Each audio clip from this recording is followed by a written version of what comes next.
Hello and welcome to Instant Transmission, a podcast where we discuss everything Dragon Ball and our pledge to reduce penis jokes on the internet. Tonight, coming to the end of our coverage of Dragon Ball Daima, we whip out our thoughts and opinions on the last episodes 18 through 20. So, whip out your third eye and start getting pumped up because we're getting ready to finish this series. I'm your host, Dayton, and once again, I'm joined by my co-host, Todd. Hi. And tonight's coverage picks up after our heroes have battled their way to the doorstep of Gomah's palace. With the addition of the third evil eye, Gomah's power has skyrocketed and our heroes find themselves pushed up against the ropes as they begin to do battle. Goku stands before the Supreme Demon King and begins preparing to power up. With all of that covered, was there anything you wanted to add before we got things started, Todd?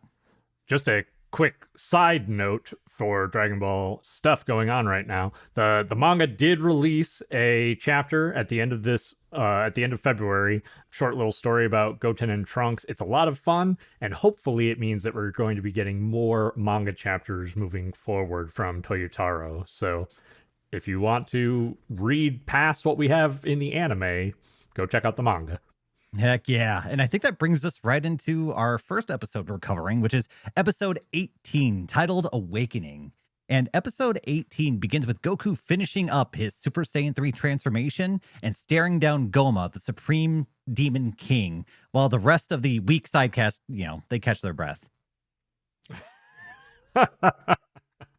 Yeah, love it. Also, as a side note, I was debating on whether I should get the cat out of the room before we got things started, and I should have, so I'll be right back. I am watching Dayton do that, but while he does, we basically get we kind of start on the transformation for Goku into Super Saiyan 3, and it's kind of it's kind of the same spot that we ended, but this basically is Goku kind of like flying into the fray, delivering his first blow to Gomah in his Super Saiyan 3 form. And it kind of looks for a brief moment like Goku might be going toe to toe with Gomah, but it changes up quickly as Gomah starts to really kind of have the upper hand. We get Do and the Tamagami 1 join into the fray, and Gomah's truly taking all three of them on really without much trouble at all. Yeah, and this fight was interesting because for a second I thought Goku had a clear advantage, but then like when the rest of the crew jumped in, it looked like Gomah kind of stepped up his game a little bit to kind of catch up to everybody. And we see Gomah kind of knock everyone back. We see Do get kind of cratered into the side of this big rocky pillar. And Ku decides to toss a giant cookie to Do to power him up. Yeah, Do kind of like truly gets this green aura around him and then powers up. He watches Goku power up into Super Saiyan 3, so he basically decides to mimic it, and he does his yelling, and then these, like, I don't even know what to call them. They're like tendril spikes that come out the back of his head to kind of visually emulate Goku's Super Saiyan 3. It's a fine gag. And it turns into Do and Goku basically getting a brief little tag team moment against Gomah, with Do like expanding his hand to grab the massive Gomah, and then Goku punching Gomah, which swings him around on Do's like elastic pendulum arm, throwing him into some rocks and stuff. I think this kind of quickly turns into, though, Do using up all of his energy and then being completely gassed. I think it's kind of a funny gag. It's that sugar rush sort of thing, but as quickly as it comes, it wears out. Yeah, it's fun. It's fine. I'm glad that it didn't do too much or last too long. It didn't overstay its welcome. I'm fine with gags like that. Yeah, I very much agree. This kind of turns into eventually Gomah gets tired of all these insects like attacking him, and so he blasts this like multicolored rainbow beam from his third eye and takes Goku out down into the ground, continues to pummel on him. And at this point, he's basically like knocked everybody else away. He's building up this big, I'm going to call it a key ball, but I guess it's really more like a magic ball. And he's getting ready to deliver like the final blow on Super Saiyan 3 Goku when none other than our old Namekian friend Neva steps up and starts to give some sort of power to Goku. You just see this like ball of light extend from Neva's hand and then embed itself into Goku's chest. Yeah, it's an interesting sequence that happens here, right? Because we've seen Neva do something like this with the Tamagami before, where he bestows some sort of power up, but it made sense then to me because these were kind of his creations, so it makes sense that he would be able to kind of interact and tune with them. This was kind of a surprise because I don't know if there's been much of a hint about him being able to power people up like this. But I guess we do have evidence that Namekians can power people up. We've seen it with Super Kami Guru, because for some reason I can't ever remember his name. That's basically his name. But we get this whole sequence, right, where we're like going through a weird acid trip through Goku's mind and body. And it devolves into this giant power up, into what I thought was going to be a new form, but it's in fact a form that I've seen on the internet. This is Super Saiyan 4, correct? Yes, we get the confirmation in a later episode, but this is 100%. I suppose Toriyama's rendition of Super Saiyan 4. Now I want to pause here and talk about a couple of things. We because have one, to talk about this. Yeah. One, there were rumors after, I guess it would have been episode 17. The internet was like, had a handful of rumors that Daima was going to bring back Super Saiyan 4. I was 100% convinced that was not going to happen. I was like, there's no way, like, we have nothing leading us to believe that Super Saiyan 4 would show up in Daima for any reason, in addition to the fact that we still have the fusion bugs that they haven't used. So I was like, no, it's not going to be Super Saiyan 4, it's going to be fusion. I was very wrong. Yeah. This was definitely a surprise for me. And so, okay, I don't know that much about Super Saiyan 4 other than the images I've seen and what you've told me about it. And just kind of going through a few bullet points, because I had a lot of mixed feelings about this when I first saw it.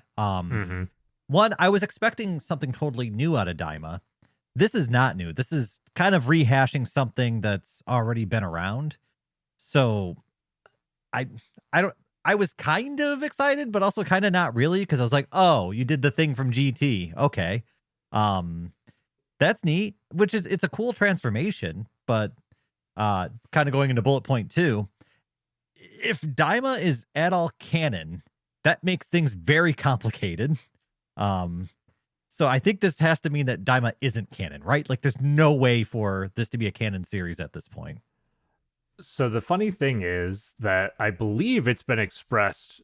I don't know if I think it would have been Toei. I think Toei or somebody within Toei has said that Daima is canon, which is confusing. So I will say, and we'll have to talk about this once we get to episode 20, because there's more details that we receive. But I actually, when I saw this, I was like, okay, I'm not exactly thrilled that it's Super Saiyan 4 and we're retreading that ground. It's kind of a cool, like, throwback that they've... Also, it's cool for the fans that they've made Super Saiyan 4 canon. But it's... Well, what I thought they were going to do, I actually thought one of your hypotheses was right here, Dayton, because you made a comment that it would be really cool if they had a transformation that was tied to the demon realm. And I was like, oh, maybe that's what they're doing. Maybe they're like, okay, Neva has, this demon realm magic, and he's using it to unlock this form for Goku. And the reason we don't see it in Super is because he can only access it in the demon realm. And I was like, oh, that would be, I could accept that. That would be kind of like a neat idea. It's not the route they went, we find out later, but Yeah, it's and my thing is I think and I think you've mentioned a lot of people kind of agree with me where Super Saiyan 4 is a cool looking transformation. It's one of the most unique, like visually distinct Super Saiyan transformations, and it definitely gets high marks for that because at least it's not just a color swap. So it gives me a lot more to look at and be excited about. It's a very cool form. I like visually Super Saiyan 4 a lot, and I'm largely referring to the GT rendition. Now, this one I have mixed feelings about it visually. And I want to so first off, they changed the color of the hair, which is an obvious change. So Goku's hair in GT, he has kind of like on his body, he has this whatever you want to call it, pink fuchsia fur.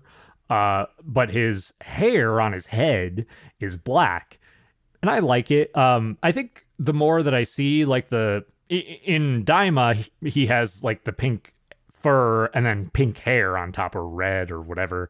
I think the more that I see it, the more I'm kind of like coming around to it. My biggest problem with it, honestly, is that some people on the internet were saying, "Oh, it makes more sense that his hair or his fur should all be the same color."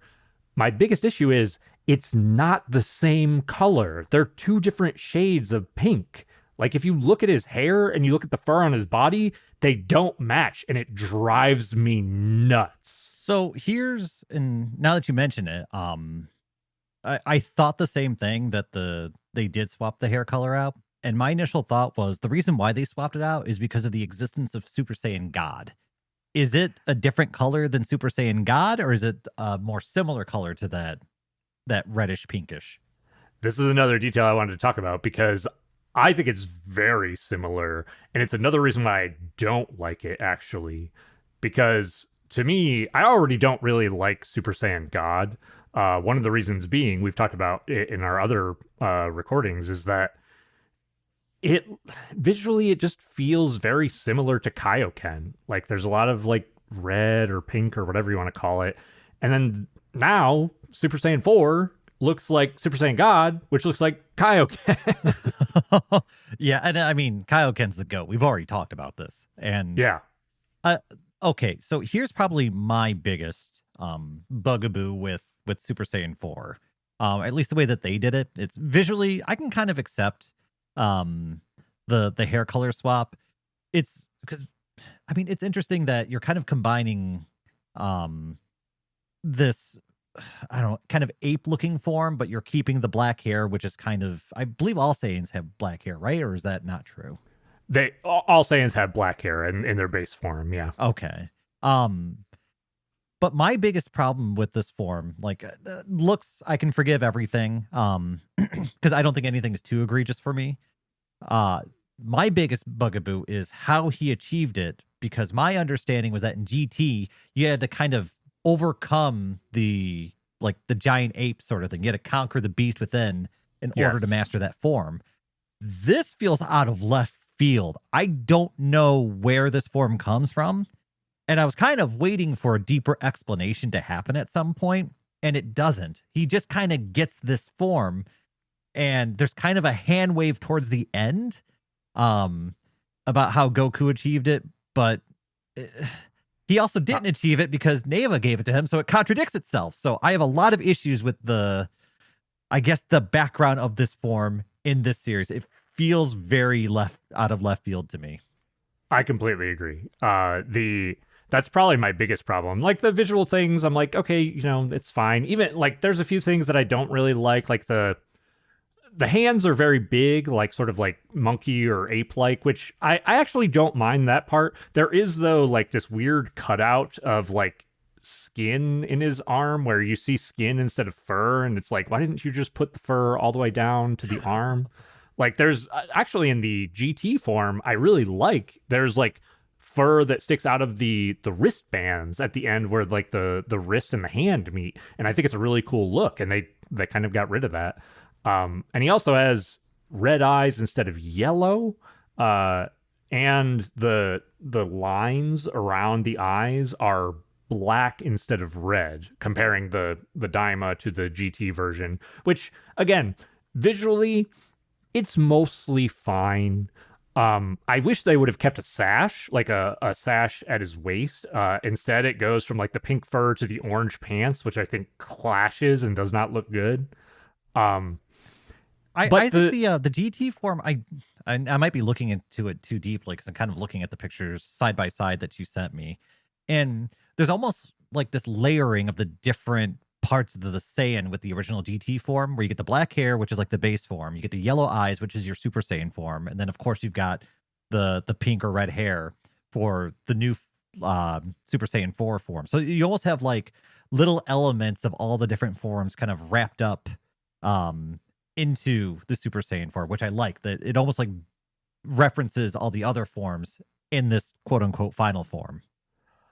a little bit, bits and pieces. Like the one thing that like the eyes for Super Saiyan are technically the like green or teal, but I kind of like we've seen I think Broly has I think the yellow eyes, at least in the new Broly movie, when he goes his like I forget what the form is called, but his like beast form or whatever. Not beast, that's Gohan. But there's a lot of forms to keep track of. Yeah. But the I think honestly, again, visually, I can, write off most of the things. Like it looks fine. Like it's fun. It's visually unique and different in Daima. There are things I wish they would have kept from the original in GT, but they changed it. Whatever. My biggest issue is really what you brought up, Dayton, where I'll be frank, there's a lot I don't like about GT. GT did Super Saiyan 4 better than Daima. Yeah, and like that was my initial impression, because I think we had talked about what we liked about Super Saiyan 4 in a previous episode. And you had mentioned its story about going up to the, was it Golden Ozaru form and having to overcome that. And I like that there's a trial, there's a test that you need to pass before you can unlock this potential. And we don't really get that here. Also, I don't feel like we established enough that Goku was pushed to that sort of brink yet. He kind of fights for a little bit and gets knocked down and he's weak, and then Neva steps in. And I wanted to see a little bit more battle between Goku and Gomah before we step in and start kicking out the new forms. Like, I want a little bit more build up, but that's just a little nitpick. Yeah, I could see that. But yeah, I really like what GT did with the Super Saiyan 4 form. I like the Golden Ozaru. Goku sees the Earth instead of the moon and turns into Golden Ozaru, and then Pan has to try to like calm him down to really like harness the form and the energy. In addition to the fact that which movie was it where Goku did not give a damn about Gohan in his ape form, but what was it? No, Gohan didn't give a damn about Goku, but like his pet dragon or something like that he cared about. Oh, I think it was like Tree of Might. I think you're talking about. Hell yeah. Yeah, that was funny. But yeah, I think they did the transformation better in GT. Like at least the reason behind the transformation, in addition to the fact that Goku in GT went through the process of regrowing his tail. That's a whole thing. But that in here is like, where the fuck does the tail come from? Like, why does he get the tail back? Yeah, I don't know. This could have been done better. The fact that this is canon introduces way more questions than it needs to. Like, and honestly, just give us kind of like what you had mentioned, or I guess you had mentioned about me mentioning, make it something that's Demon World tied. So that way you can leave this whole story here. And like, while it is canon, all the elements that you don't want messing up the rest of our storyline, you can just have it tied. Like, it's some weird interaction with Majite, like, and I don't know, but actually, I'm just gonna go ahead and spoil it. The one line we get like in the future that explains this. Goku just mentions, like, well, it was a lot of time after Boo, and I've been working on it. It's like, then what was the point of Neva walking in here? Like, so, like, apparently you had this form. It contradicts itself so badly. It bothered the absolute piss out of me. It not only contradicts itself, like as far as the contradiction, I could be like, okay, well, maybe that implies then that maybe just Neva healed Goku, or maybe he, gave Goku that last little like push. Like Goku was working on Super Saiyan 4, but wasn't able to like break through the barrier, and Neva unlocked it. Like, I could give it a hand wave and understand that. The problem, though, is that then it means that, okay, so if you were working on this form and now you've unlocked this form, we should have seen or heard about it in Super. And Goku, when Beerus shows up to Earth, or to King Kai's planet, I guess, and Goku's there, Goku goes Super Saiyan 3 and says, "This is my strongest form, or my final form." And it's like, wait, okay. Now this is truly a contradiction. And if Daima's supposed to be canon, what are we doing here? Yeah, and I'm pretty loose with Dragon Ball keeping plots, stable and together, but this is pretty big, man. Like, this is the reveal, the finale of a series, and we have to just ignore it. It's, I don't know. It's tough. Either way, I think I've said my whole piece about this. I don't want to harp on it for too much longer. So yeah, we've got Goku in Super Saiyan 4 form, and right away the battle erupts once more, and Gomah's outmatched. Briefly. The evil eye just keeps pumping more juice into our Supreme Demon King. We see him there are ki blasts firing in every direction. Gomah's like taking rocks and pulling them up from the ground and throwing them at Goku. Like, the landscape is just exploding from the gigantic power of the ki blasts that are impacting everywhere. And this results in a pause in the battle where Gomah kind of appears to be on the back foot, and the rest of our heroes decide to jump in at this point, which results in them getting the snot kicked out of them. If your name isn't Goku, you don't matter. That is pretty much how this goes for the longest time. There's some cool fight sequences in here with Super Saiyan 4. There's one where he's like, Gomah is shooting off these rocks with like a telekinetic power, and the part that I really like is Goku is like dodging the rocks, but he gets onto one of them, is like on all fours, like bounding towards Gomah like a monkey. So I really liked that visual, now that we've got like the Super Saiyan 4 that has much more of like a monkey visual to it. And then there's a moment where he's got like a ki blast charging, and then he does like a Sonic the Hedgehog spin roll towards Gomah. And I'm like, this is totally unnecessary, but it's just visually cool to see. I mean, it's fun, right? And I'll give him credit, because this is something that I think Daima has done better than any series I've ever watched.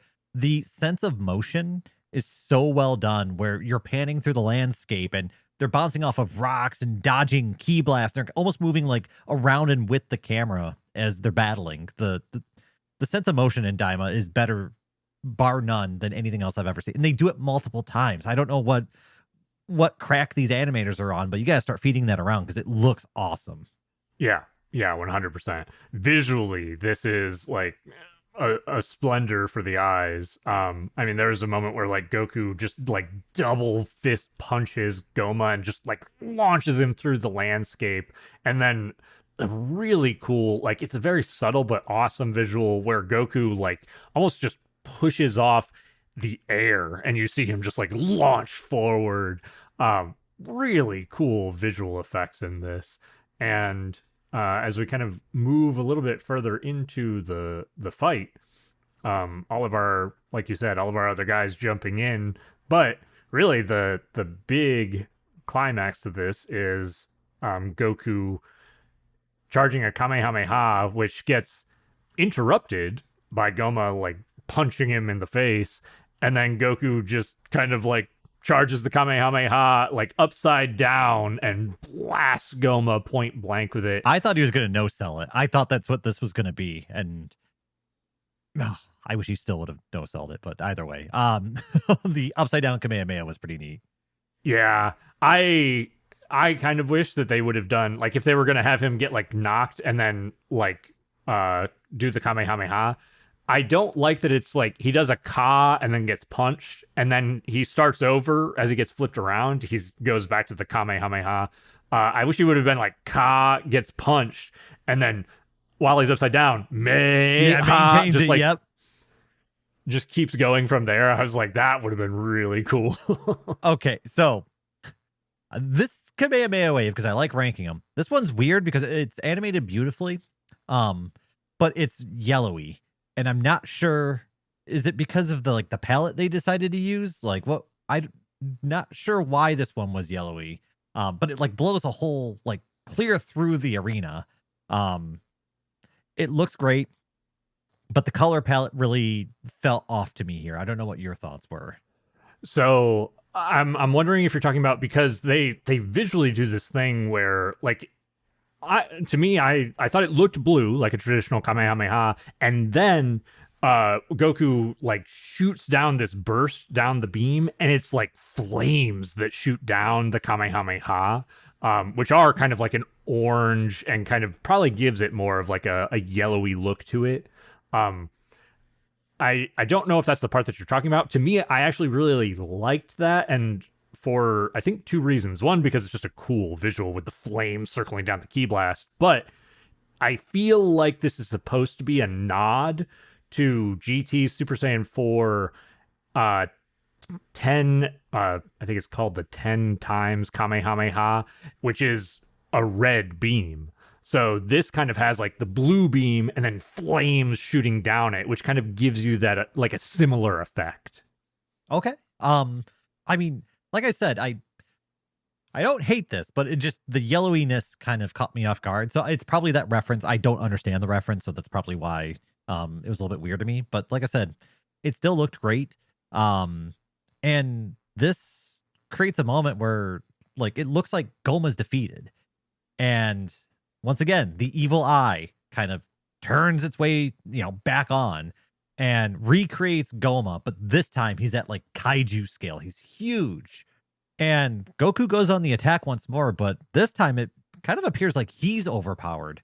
We also get Goku being eventually surrounded by this energy sphere that slowly like saps his forms out of him as he's forced to revert back down through his forms, eventually back down to his base black-haired level. What do you think about this? Because we haven't seen very many moments where people are forced to transform like this. Like, there's part of me that likes the idea that Gomah is more of like a wizard than he is really like a brawler, even though he's also kind of a brawler with the third eye. But I like the idea that he has like weird magical abilities. The thing that I don't like is that if he just has this ability on tap, it doesn't make sense that he doesn't use it later on. Yeah, and the thing that's weird to me is the Majin and the Denzians of the demon realms, they seem to be unfamiliar with like these transformations like this. So it seems like a weird technique for him to have. I mean, I don't know. I don't mind a technique like this. And I agree with you. I think him doing like cool ass wizard stuff is cool as hell. I would have liked to have seen a reference towards something like this a little earlier, which would have been cool. Like maybe in his base form, he had something that was a powered down version, and we see him crank it up. Like give me some breadcrumbs that lead up to this, and I love this move. But it's just a critique of I wish there would have been a little bit more foresight or a little bit more planning leading up to a move, because this is insanely powerful, right? Being able to take your opponent's powerful transformation and shut it down. That's a huge, huge ability in the Dragon Ball universe. And a little bit more build up into it, and I would have liked it a lot more. I think it's fine, and I agree with you. I like seeing him do cool wizard stuff, but it could have been a little bit better though. Yeah, no, I didn't think about it that way, but I agree with your take on that for sure. Yeah, we didn't get any sort of lead in to Gomah's abilities, unfortunately, which I really would have liked to have seen more of that. If the whole time he was fighting with wild ass wizard stuff, I would have accepted this because he's the Supreme Demon King. And he was second in line. I can imagine him having just a whole book of wild ass wizard techniques that he could be using. Like, if anything, give me more of this stuff, because then I'm like, all right, what's he gonna whip out next? That's really what I want. Like, these three episodes seed a lot of little things that I'm like, I like this in concept. I want more of it. Give me more of it. And when we get to the end, because I kind of want to put a hairpin in this, I really want to just briefly discuss the writing comparison between these first or last 3 episodes and the first 3 episodes, just to do a quick compare and contrast, because I think there's a lot of comparisons I'd like to make, just to kind of briefly touch on that. Yeah, I would be curious to hear what you had to say about that. As we kind of come to towards the end of this episode, we kind of start to circle back on the plot line of Glorio being a plant for a Rinsu. And so she contacts him and says, "Hey, bring me your Dragon Balls." So Glorio grabs the Dragon Balls from Hybis, and then he takes them to Rinsu. Rinsu has all 3 of the Dragon Balls, and she specifically tells Glorio, "Hey, I had you learn the Namekian language so you could summon the dragon. So summon the dragon and Real wish for quick. me to..." Were we given any clue that he knew how to speak Namekian? No. Okay. I was just did I miss something? Because it feels like a oh yeah, we forgot to mention that earlier. So yeah, he speaks Namekian. Nope, that was not mentioned, unfortunately. But that's kind of where we're at this point, where he speaks Namekian to summon the dragon. We kind of get a few like little flashbacks for Glorio of his time with Goku, which I'm glad they at least threw a nod to that at the very least. But he summons the dragon, and we get to see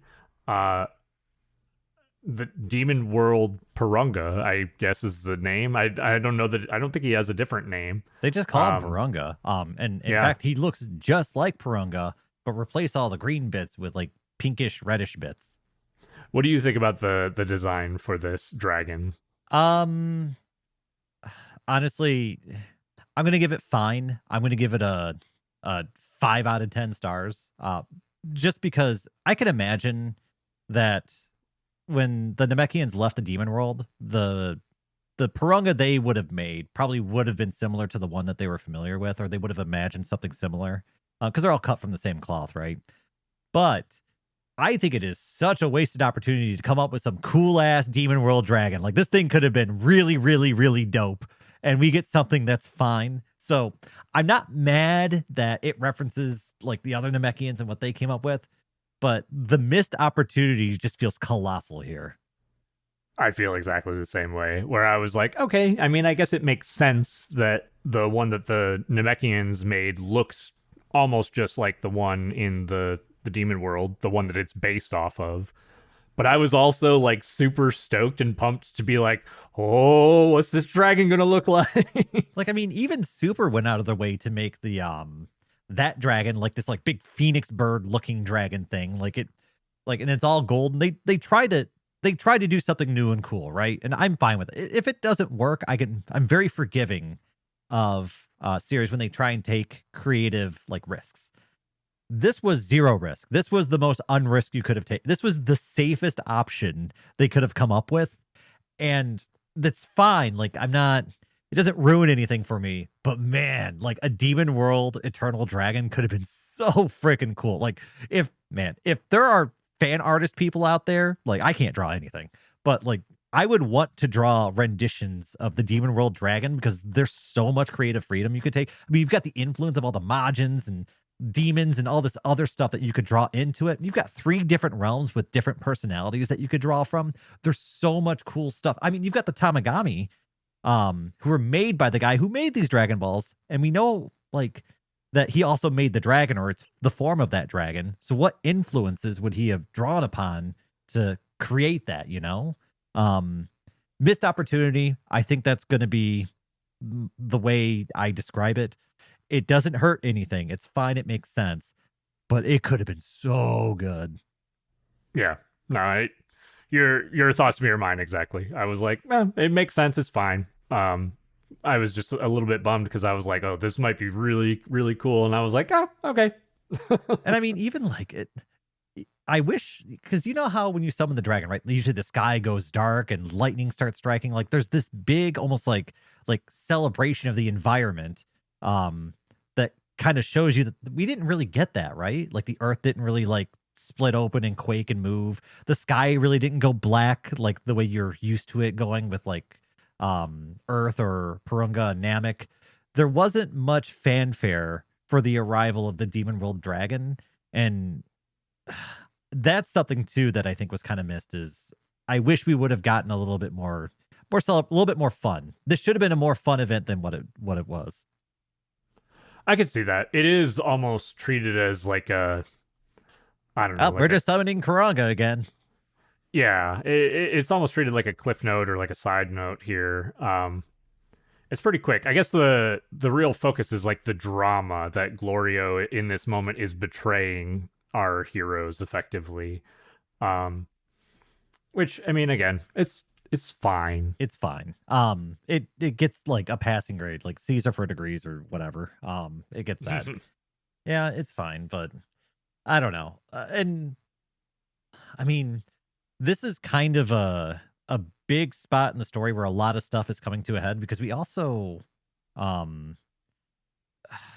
get Gomah charging at the dragon to try and kill it. So that way the wish can't be taken from him. And he gets like swatted away, flicked away like a little fly, like a gnat. And I want to bring this up to you. In original Dragon Ball, am I remembering this correctly? Didn't Demon King Piccolo kill Shenron? Yes. You are bringing up something exactly that I had in my notes too. I was trying to remember. I was like, did that actually happen, or did he just threaten to do that? So yes, Earth's Eternal Dragon. I get that there's a big power level difference between the crafter of Shenron and, Neva, who crafted this dragon. But at the same time, like, do you know how juiced up Gomah is? How powerful he is? Like, I feel like he probably should have been able to kill. I don't know. So the interesting part about this, and I get what you're saying, I believe that it has been expressed in the past that the dragon, the power of the dragon is relative or has some sort of comparison to the power of the person who creates the dragon. So, which kind of makes sense for when we're looking at like Kami and Shenron and Demon King Piccolo being able to kill Shenron. The thing that makes this very interesting to me is how powerful Gomah is in basically taking on like Super Saiyan 4 without any real issue. And then just getting like treated like an insect by Purunga here, because Neva is the one who created Purunga. So is this implying that Neva is way more powerful than every other motherfucker that is present right now? Yeah, and if it could be true, and the reason why it could be true is that Neva's expressed that he doesn't use any of his powers for offense, basically. He only uses them for defense. So if he was, you probably wouldn't know that, because he wouldn't use his powers to beat people up. Exactly. So I'm curious if that's kind of the intended implication. If it is, I kind of like it in the sense that, like you said, Neva has expressed out loud to our characters and us as the audience, Namekians should not use their power to harm people. So, and he's been kind of truly the one who's been pulling the strings this entire time. So, I mean, he also crafted the barriers between the planets. Like, he crafted the Tamagami. We know he's a damn powerful individual. Yeah. I mean, the Tamagami are a great example where he created these creatures that are, I mean, they were supposed to be as strong as Dabura, or Cell, or however you want to measure it. And then he even powered the one up against Vegeta to be even more powerful. So it's like, I wouldn't be shocked if Neva were more powerful than everybody here. Now, on the flip side, if he's that powerful, why has that dragon only got one wish? Where are the rest of my wishes at? Come on. Let's be real here. You're gonna cheap out of me like that? You just get 30 wishes from Demon World Purunga. If man, if only they would. We'll probably never know that because they won't explore that idea anymore. But I like that as a theory, and if it is true, that makes him a very interesting character. Yeah, 100%. And yeah, I'm kind of taking like deep pieces of Dragon Ball lore and kind of like it's a little bit of a fan theory, but if they were like actually trying to allude to that, I really like it actually. I think it's a really cool idea. Yeah. And I believe the dragon summoned, Glorio speaks Namekian, his wish is granted, and that's the end of that episode, I believe, right? Yep. That brings us into episode 19, which is titled Betrayal.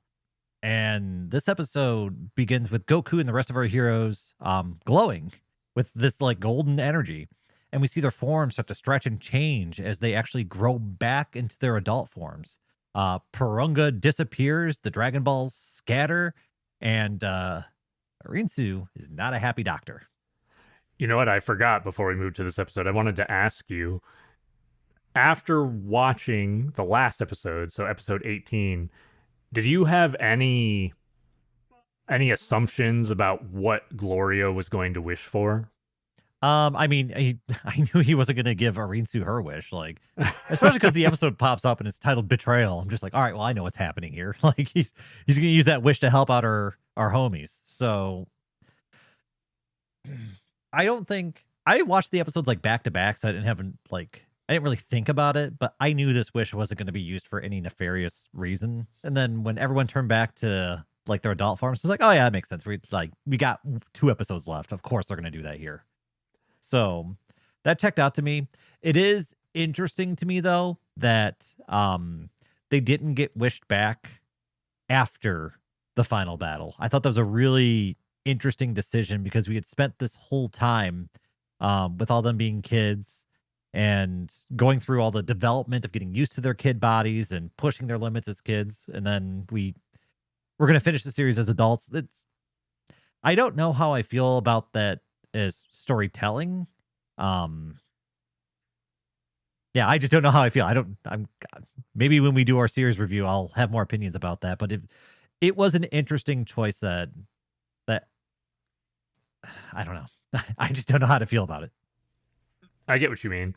A few things about that. For me, I actually felt like the title Betrayal to me was supposed to like they were not in a great way, but like they were trying to mislead the audience to think like, oh, this is Glorio betraying our heroes, like betraying Goku and the others. And I mean, you're absolutely right that it really is expressing that it's Glorio betraying Arinsu. I feel like it was trying to like mislead us in that way, but at the same time, for me, I was like, we have 2 episodes left. Like there's nothing else this wish could be. This has to be turning our heroes into adults because we need to get back to the status quo before we return to Earth or move on to Super or whatever. Yeah, and I felt like the Glorio kind of thinking back on all of his adventures with Goku and gang.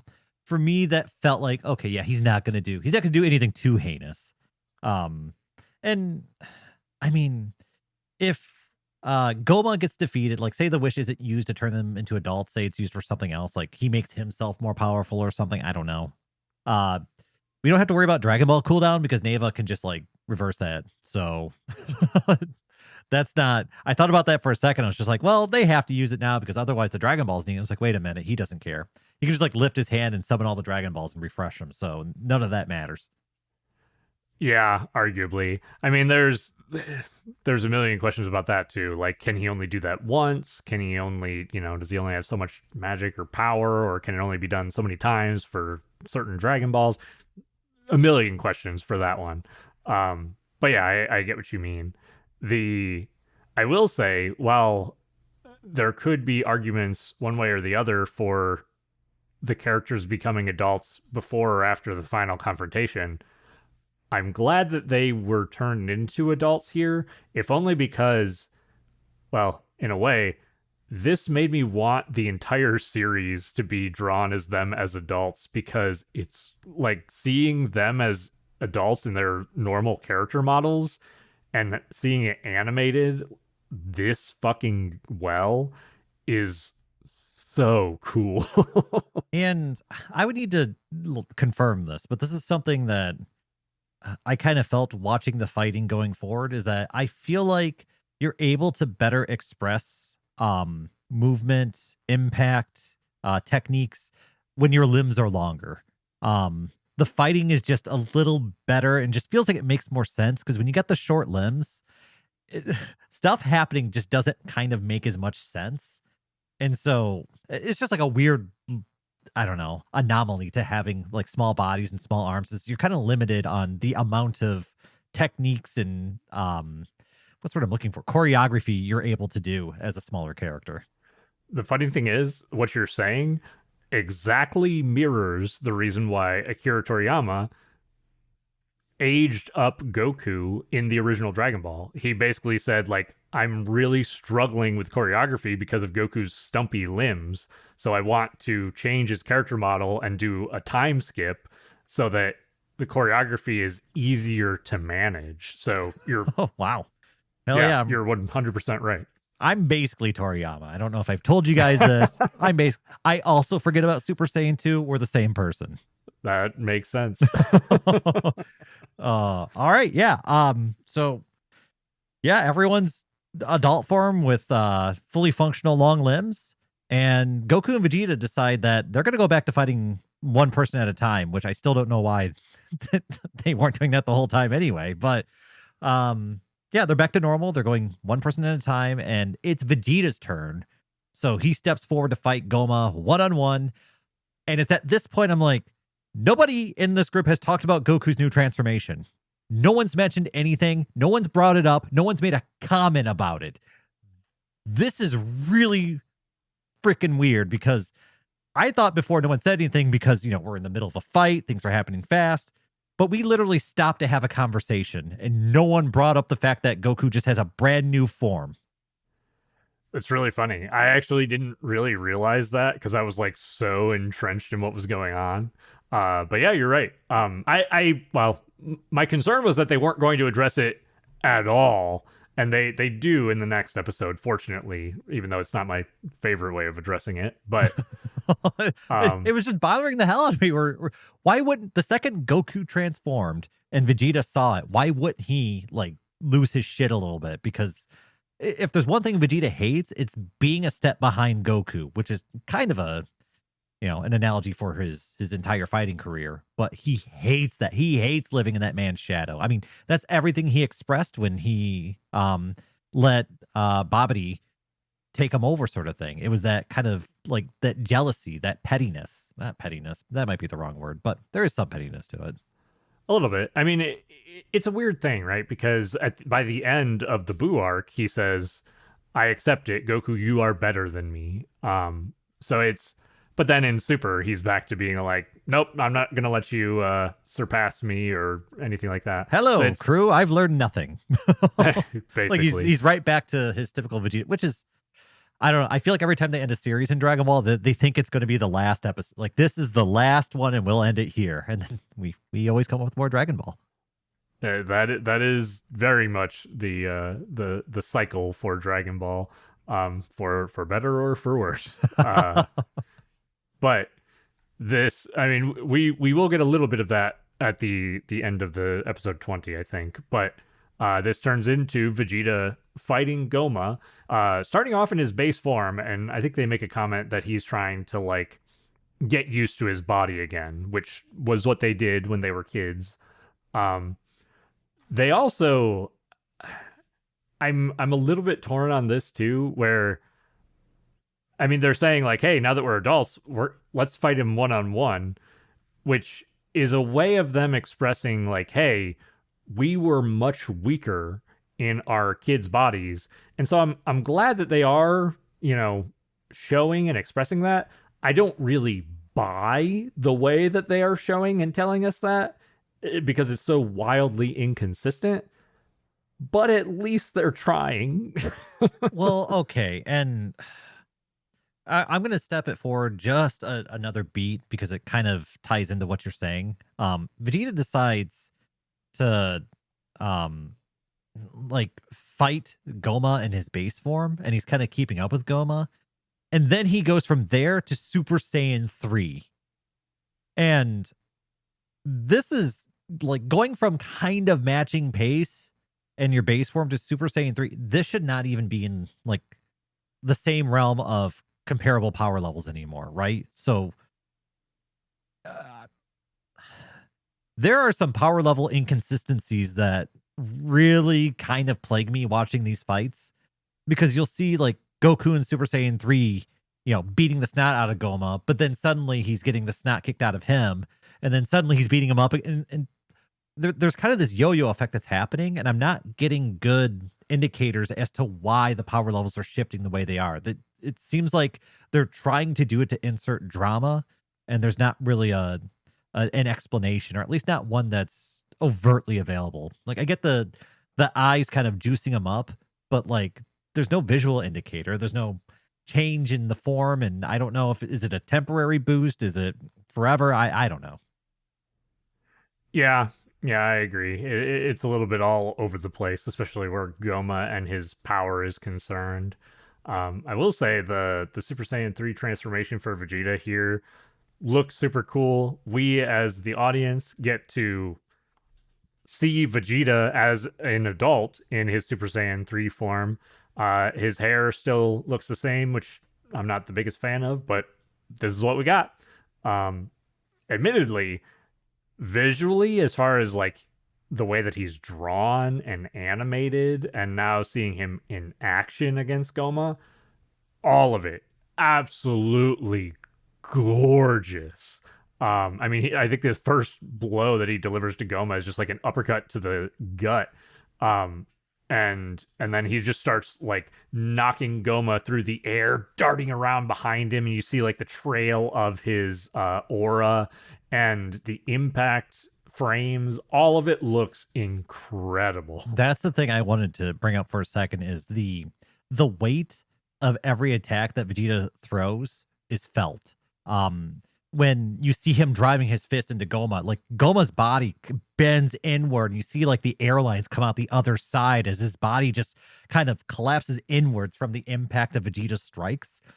They did a fantastic job of making Vegeta looking like he's punching with the power of a superhuman, or a Super Saiyan, I guess.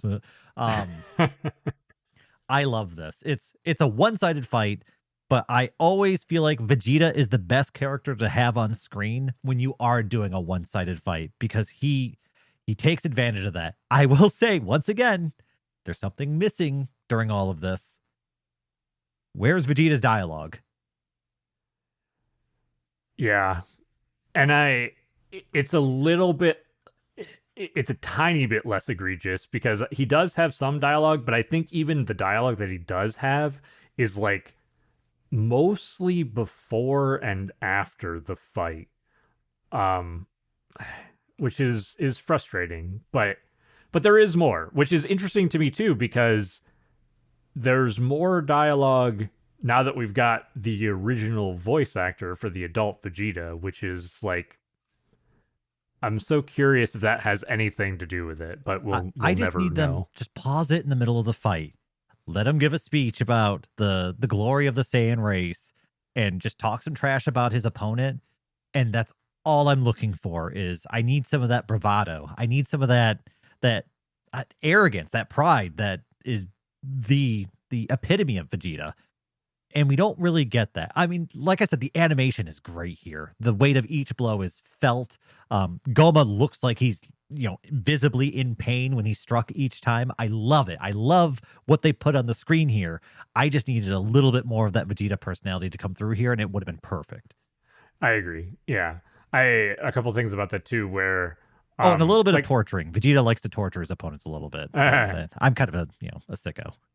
well, I mean, I do like that about Vegeta's character too. So, um, the most of this fight really, like I think you said, is very one-sided, and it's Vegeta. And so this is interesting, and it's going to come up later too, in that Super Saiyan 3 Vegeta as an adult is basically handing Goma his ass. The only reason that Vegeta isn't going to win this fight is because it seems like the evil third eye is giving Goma unlimited stamina. Like he's not being hurt, he's not getting tired. And so the thing that this does the thing that this kind of leans into though is that Goma to me is not an interesting villain. He is, however, a phenomenal punching bag. Like his facial expressions and just watching him get pounded on is very entertaining. Yeah, and it's, I mean, a big part of that has to do with his kind of oversized head. So whenever he gets hit, the face you get is 10 times bigger than any other face that you would ever see. So you get to see every impact, every wince that he has from every battle. It's so good. And his big, I don't know, his expression's kind of dopey looking, so it makes it funny when he gets knocked around. 100%. Yeah. And it, like you said, it adds to him being a fantastic punching bag. Yeah. Oh, and by the way, while this is happening, everyone thanks Glorio on the sidelines. So good job, Glorio. I both like and don't. I like the scene. I just don't really like the way that it was kind of executed. Like We needed some more build up to this moment, because it felt kind of awkward, I guess. I don't mind this happening, but we're kind of given, does this happen now or later? Either way, there's like a little flashback, not even a flashback really. It's just Rinsu mentions to Glorio, like, this is how you're going to treat me after I save you from the third realm. So we know that Glorio was saved and probably doesn't really have a family, and Rinsu's like his only person he knows, which these are all good threads, right? I like this for his story and why he's working with Rinsu, and now I understand his motivations. We needed to explore that a little bit more earlier, because honestly, it's a great story. I like Glorio and Rinsu a lot, but we needed to develop those stories a little bit more up to this point. I agree. I like the idea. I like Glorio planning to betray our heroes and then going back on that. I like the idea that Glorio was kind of looking back on, like, okay, what about this time that I spent with Goku and the others, and looking on that fondly. There's a part of me that wishes that there would have been more moments of like Goku actively showing kindness or something that would have really like swayed Glorio in this direction. But I also understand Goku's character is kind of like, he's always like this throughout the story, where he's just kind of himself. Like he just always thinks that everything is going to turn out fine. And regardless of, even kind of regardless of how he treats people, they always kind of come around to his side. We see that with Piccolo, Vegeta, Tien. We see it with a bunch of people. Some moments of Glorio's like stoicism being broken down a little bit from Goku's just, I guess kindness, but outwardness, just something to show that Goku is having an effect on Glorio would have been nice. Yes. Yeah, I very much agree. This should have been alluded to, and we probably should have gotten the information, even just a little flashback of like Rinsu finding a kid Glorio, like all alone in the third demon realm. I would have loved that. If you would have given us that like 10 episodes ago, this would hit so much harder. Oddly enough, the best breadcrumb trail that they've left in this show has been with my boy Hybis and the goddamn evil third eye. You're 100% right. Yeah, that is very true. That is one of the best like setups and payoffs that we've had in the whole show. It's so fun. It's such an unsuspecting character too. Oh, I love Hybis. What a well written everything about. Anyway, we're not talking about Hybis. We're talking about Glorio, who gets hugs and kisses from everybody for the wish he made. He's the hero. And then we go back to Vegeta, and we see Vegeta just punching Goma straight through the arena. And they both fly out the other side, like they're kind of falling through the air from the bottom of it. And Vegeta begins launching this massive ki blast, But he's also met with a return blast from Gomah, and we have like this momentary key struggle in the air. I have to ask you, was this just a generic key blast, or was this supposed to be like a Final Flash reference? Because I was trying to look at it and I couldn't quite tell. So this is 100% a Final Flash. And it's one of the most gorgeous Final Flashes in the entire series. I will say, you've mentioned this before, and I think this happened with Vegeta's Gallic gun, in that Vegeta didn't say the technique, which is really a bit of a bummer. Yeah, what is up with them and not letting Vegeta speak? Let him scream out his signature beams. Let him yell and fight and let it all out. Because, like I said, it was like, I think that's the Final Flash, but he didn't say anything, so it might just be a key blast. I mean, it's animated beautifully. It looks great. If you just have him scream out Final Flash, then this is, like you said, this is probably the best looking. Well, there aren't that many Final Flashes, but it's the best looking one of the small crop we have. Yeah, easily the best one visually. I do wish that he truly yelled out Final Flash, but I mean, he does like the full, I don't know, fucking T pose, and then he's got the hand position with his fingers out to the side, and there's even like the lightning involved and the the yellow beam. Absolutely gorgeous visually. Actually, and just to move it forward just a little bit, Vegeta pushes through, and Goma's actually like blasted off into the heavens, and there's an explosion. I love the way they animated the explosion up in the heavens, where you see like the sky flashing and the erratic beams of light that are coming down through it. Like, it felt so fucking epic. So just the build up, the payoff, the explosion, all of it looked so good. So full props to making Vegeta's, well, now that I know it is a Final Flash, giving it all the marks it needed. Yeah. Yeah, the light, it's like coming through the red clouds of the demon realm. It's really, really cool. And then, of course, it doesn't work. Gomah kind of like appears through the clouds in his divine form. And he basically turns the tides on Vegeta here. And Vegeta now is exhausted. Even Goku is like, there's dialogue of him being like, Super Saiyan 3 uses up too much energy. Like, he's done. Like, he's not going to last any longer. And that's well established that Super Saiyan 3 is just an energy just dump, right? Like, no one can maintain that form very long. The whole point of it is that you pop up to it, take care of business, and then pop out of it. I mean, in the Buu saga, Goku's time on Earth was cut short because of how much energy Super Saiyan 3 saps out of you. Yeah. So, I mean, good on them. Good on them for sticking to that detail. I like that a lot. We even see like Vegeta just covered in sweat. He's like continuing to throw punches, and there's like just little effect of them. There's a really great shot of Gomah grabbing Vegeta's big dumb hair and like pulling his head back and then punching him in the face. Looks super cool. I really like the shot of that. And then he even, like, at this point, Vegeta can't hold the form anymore. He powers down to his base form, and Goku's like, "Hey, tap out," and Vegeta's like, "Hell no, not until I'm dead, bitch." I love it. And I think while all this is happening, we actually pan over to Dr. Rinsu, who's kind of pondering this evil eye. Everyone realizes that that's kind of the problem here, and she thinks about how Abura was able to attach it and detach it at will. And she orders Ku to go fetch her some sort of book of evil items. I'm assuming it's like a D&D manual or something.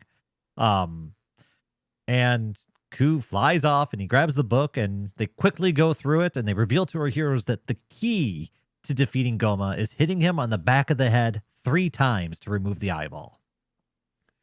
What did you think about this reveal? Like, as that being the solution to defeating Gomah, how did you feel about it? So, okay, the question I've had since learning about the evil eye is, because we knew that Abura was taking it out and storing it, right? That he wasn't wearing it all the time. Right. Why?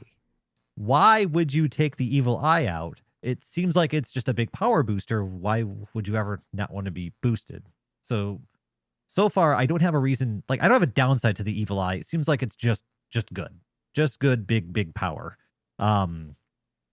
The I guess not loophole, but the weak point of being able to pop it out with 3 hits to the back of the head, I'm fine with it. It's not great. Also, this isn't the most serious of series, so I'm fine with it being a solution like that. Is it exciting? I don't think so. But at the same time, I don't know. And how many series is the weakness like hit him in the head? His head's the weak spot. I mean, that's Super Cell or Mega Cell or whatever, Monster Cell, Kaiju Cell. Yeah. Cell Max had the weak spot in the head. Saiyan's got the tail. You grab it by them, they can't move. There's weird little weak spots like that all over the place in Dragon Ball, so it doesn't particularly bother me. I'm actually kind of fine with it. I just wanted to know some sort of downside to the evil eyes. All I actually wanted. I could see that. Yeah, I didn't like this initially, but the more that I think on it, I'm kind of like, like and you're right. There are, at least weaknesses like this throughout. It just feels like I don't know, it feels like a goofy weakness, but at the same time, like I think you said, a goofy weakness like that kind of fits the tone of what we've gotten in Daima so far. So I don't think I'm bothered by it. It's fine. It's also it's not earned power, so it's power gained easily. So for me, it's fine that it's power lost easily as well. Yeah, that's a good point.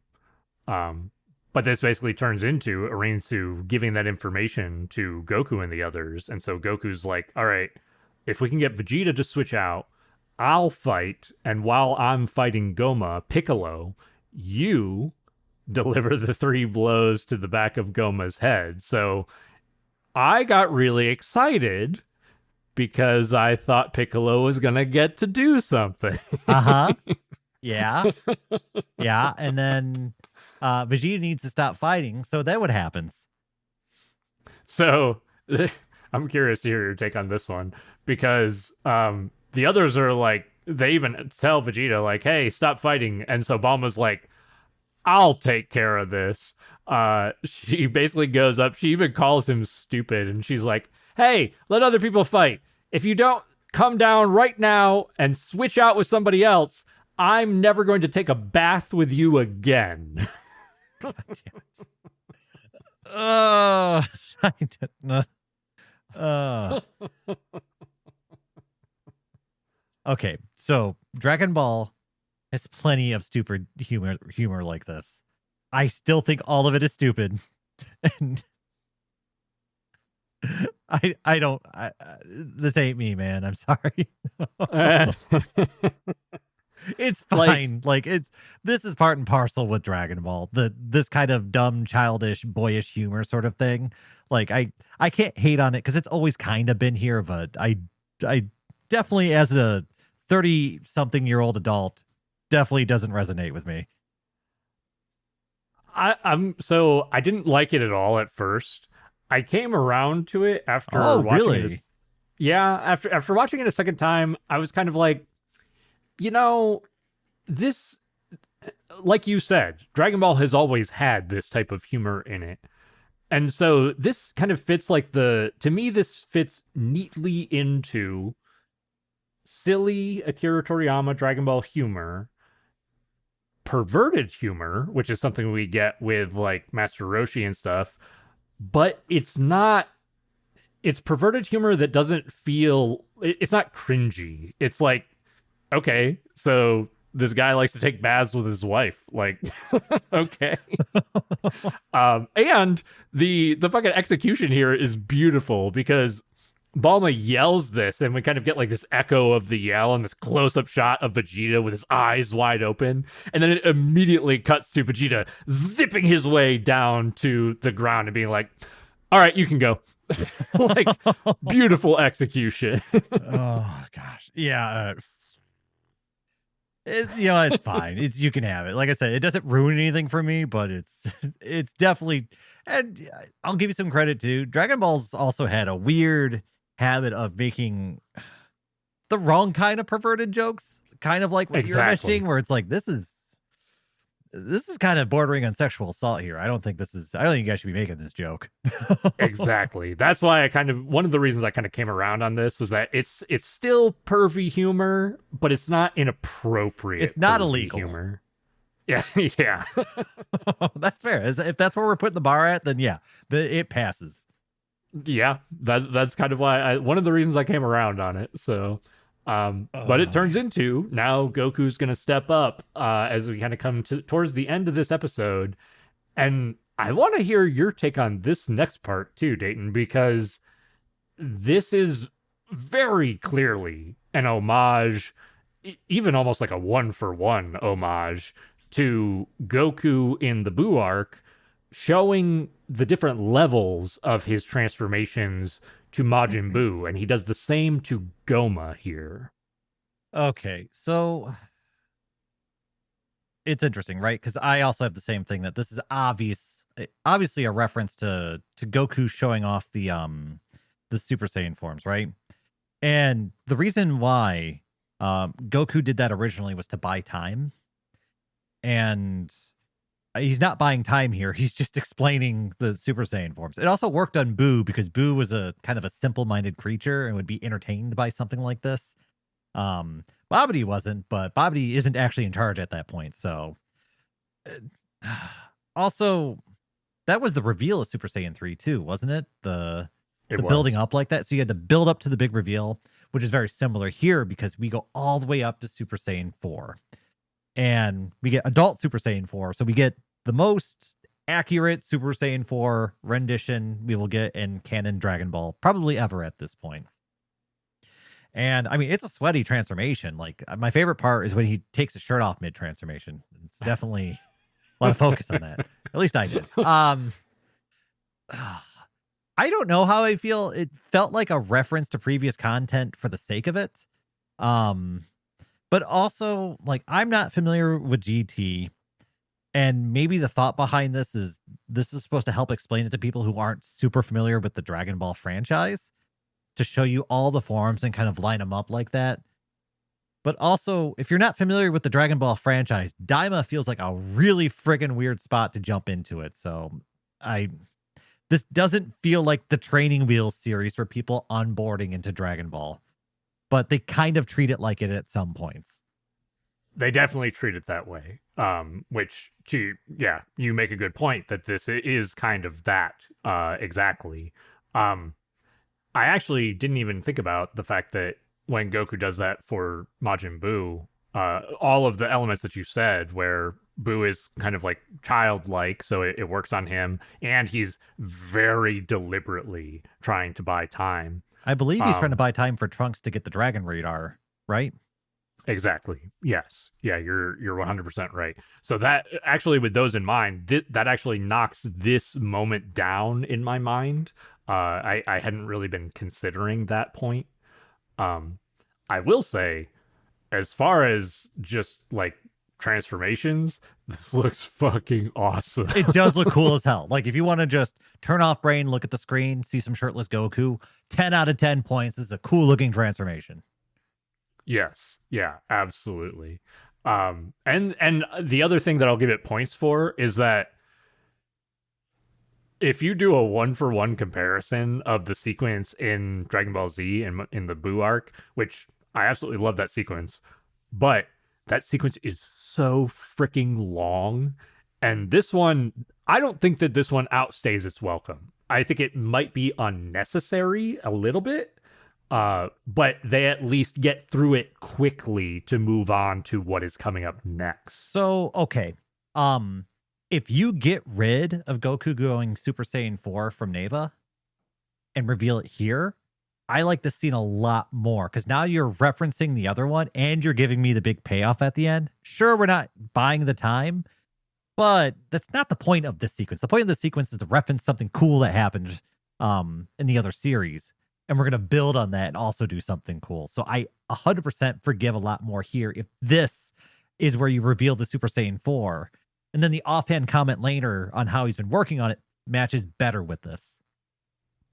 You're so right. I didn't think of it that way, and you are so right. Like, of course they did it partly so that we could see like mini Super Saiyan 4 Goku, but this is a way better point to reveal it, especially like you said, if this is the lead in to revealing Super Saiyan 4, like one, it's a way better homage then because it's, we're getting the first reveal of Super Saiyan 4 just like we did with Super Saiyan 3.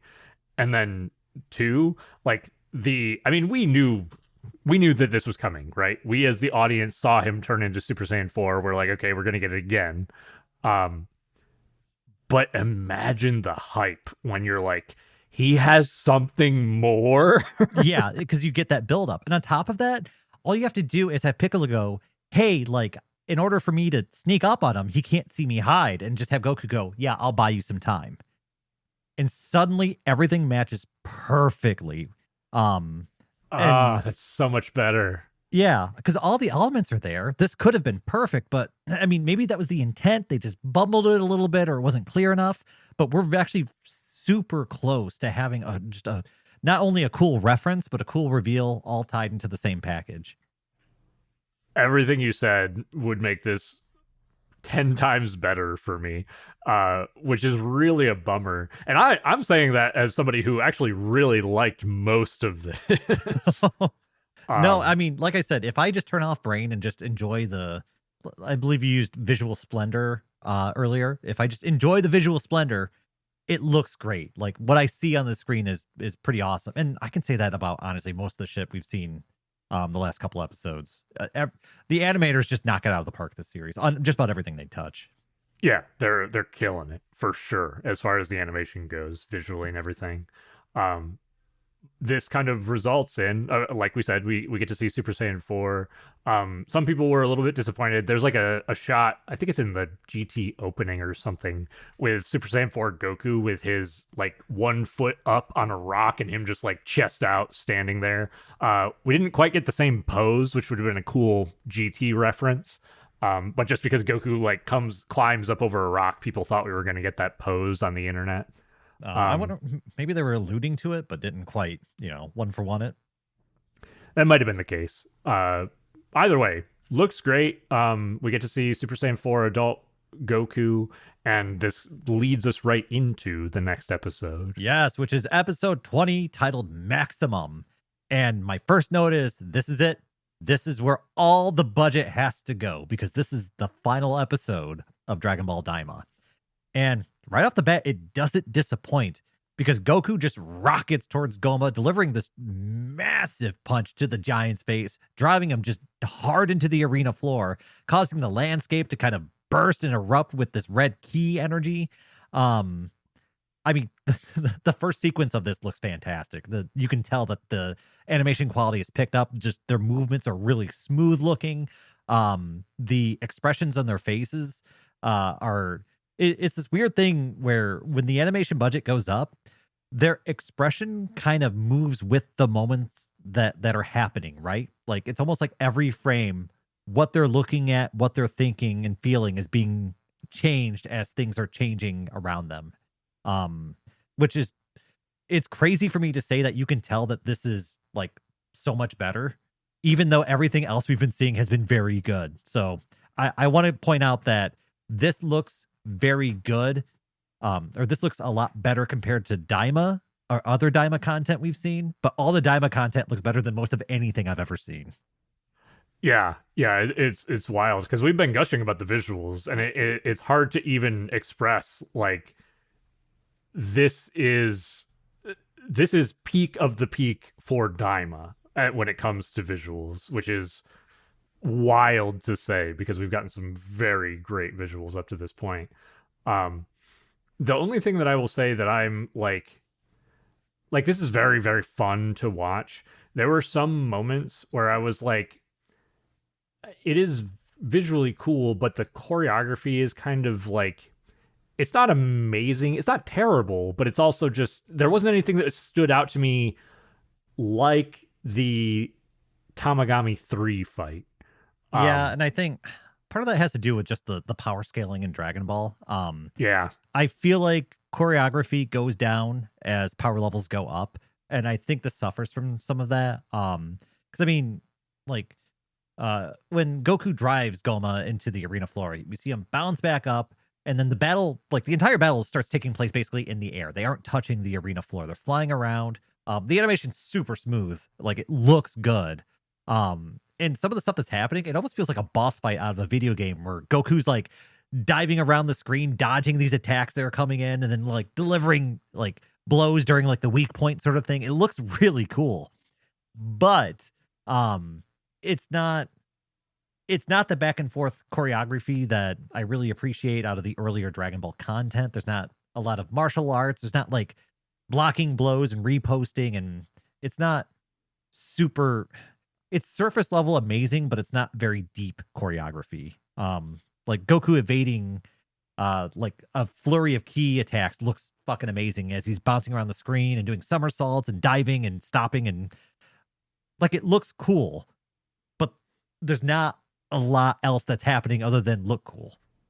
Yeah, I will say too, like the way it's animated is beautiful, and there's so much motion and everything going on. But sometimes it's even to its detriment. Like there are times where it's hard to follow what is even happening because there's so much motion on I have the a note screen. here at this point that there are so many flashing lights and key blasts. It's a bit overwhelming.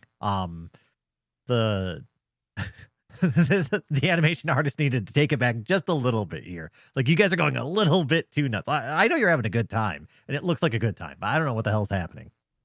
Yeah, yeah, those are some of my biggest problems with This it. is probably the most egregious point of that, though, is right about here where there's like this crazy exchange of key blasts, and the entire screen is just flashing lights, and it zooms out and it's more flashing lights. It's hard to follow at this point in particular. It's bad.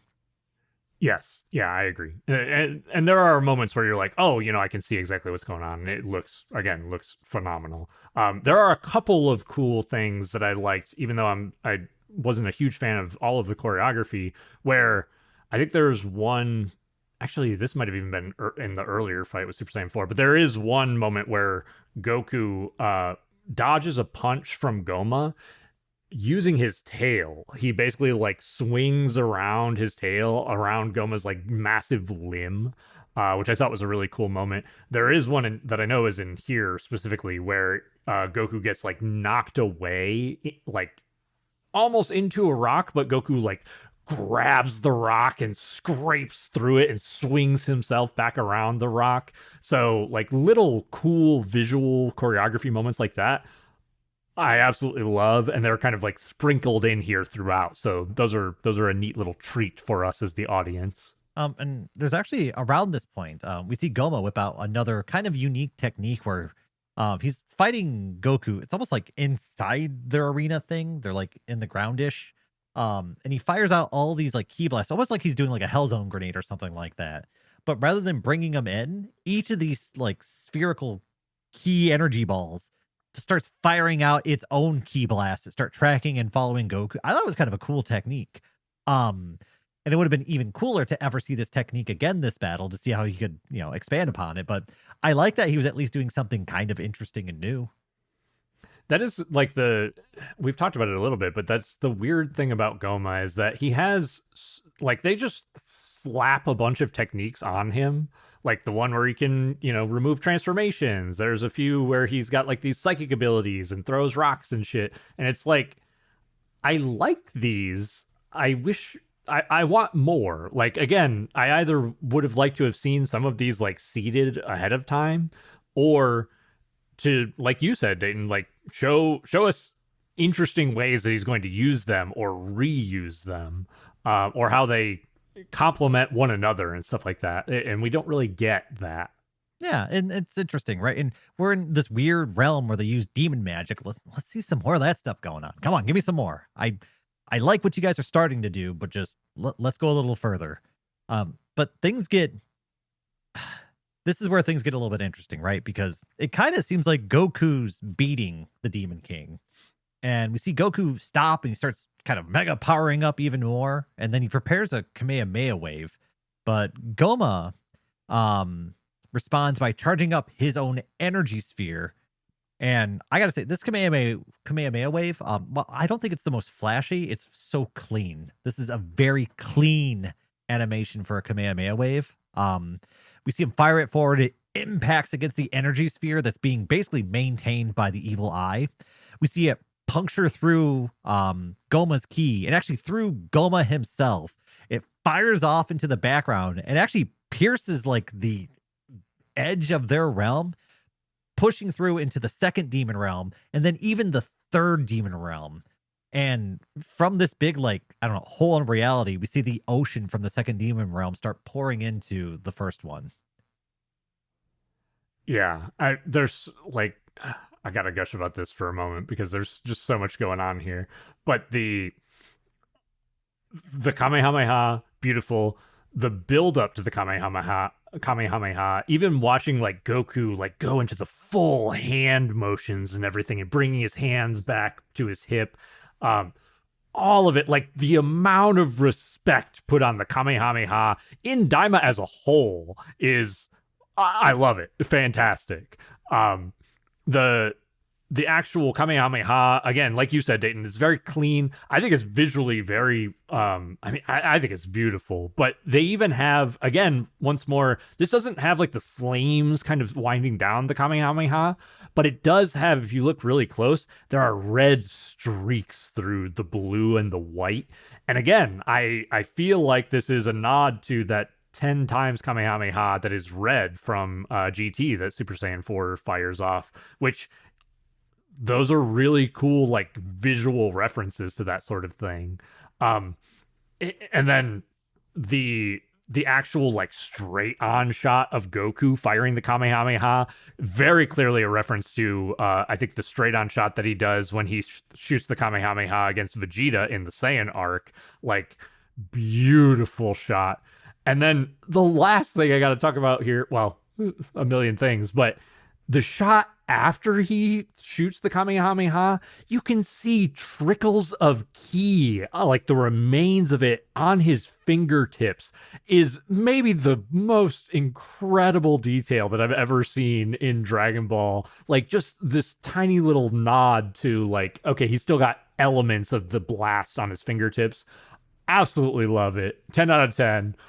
So cool. I'm glad you pointed that out because that's something I thought I did notice that, but I forgot to even make a note about it. But yeah, like I said, it's hard for me to say. I don't know if this is the best one, but it's definitely the cleanest one where it just felt like every detail was so intentional and they weren't trying to be.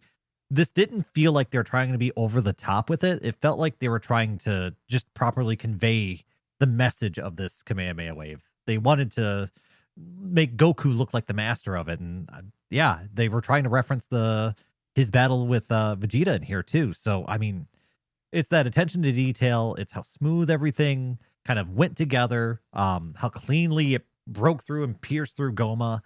Everything about this is just, I mean, it's damn near perfect. Yeah.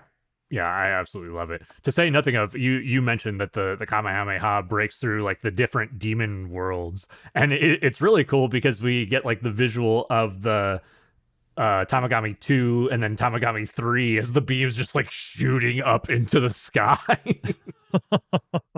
It's super fun. I like this one. I mean, shoot, I'm gonna have to compare this one to the episode 7 one and figure out which one I like more. Because holy crap, those are two fantastic Kamehameha waves in one series.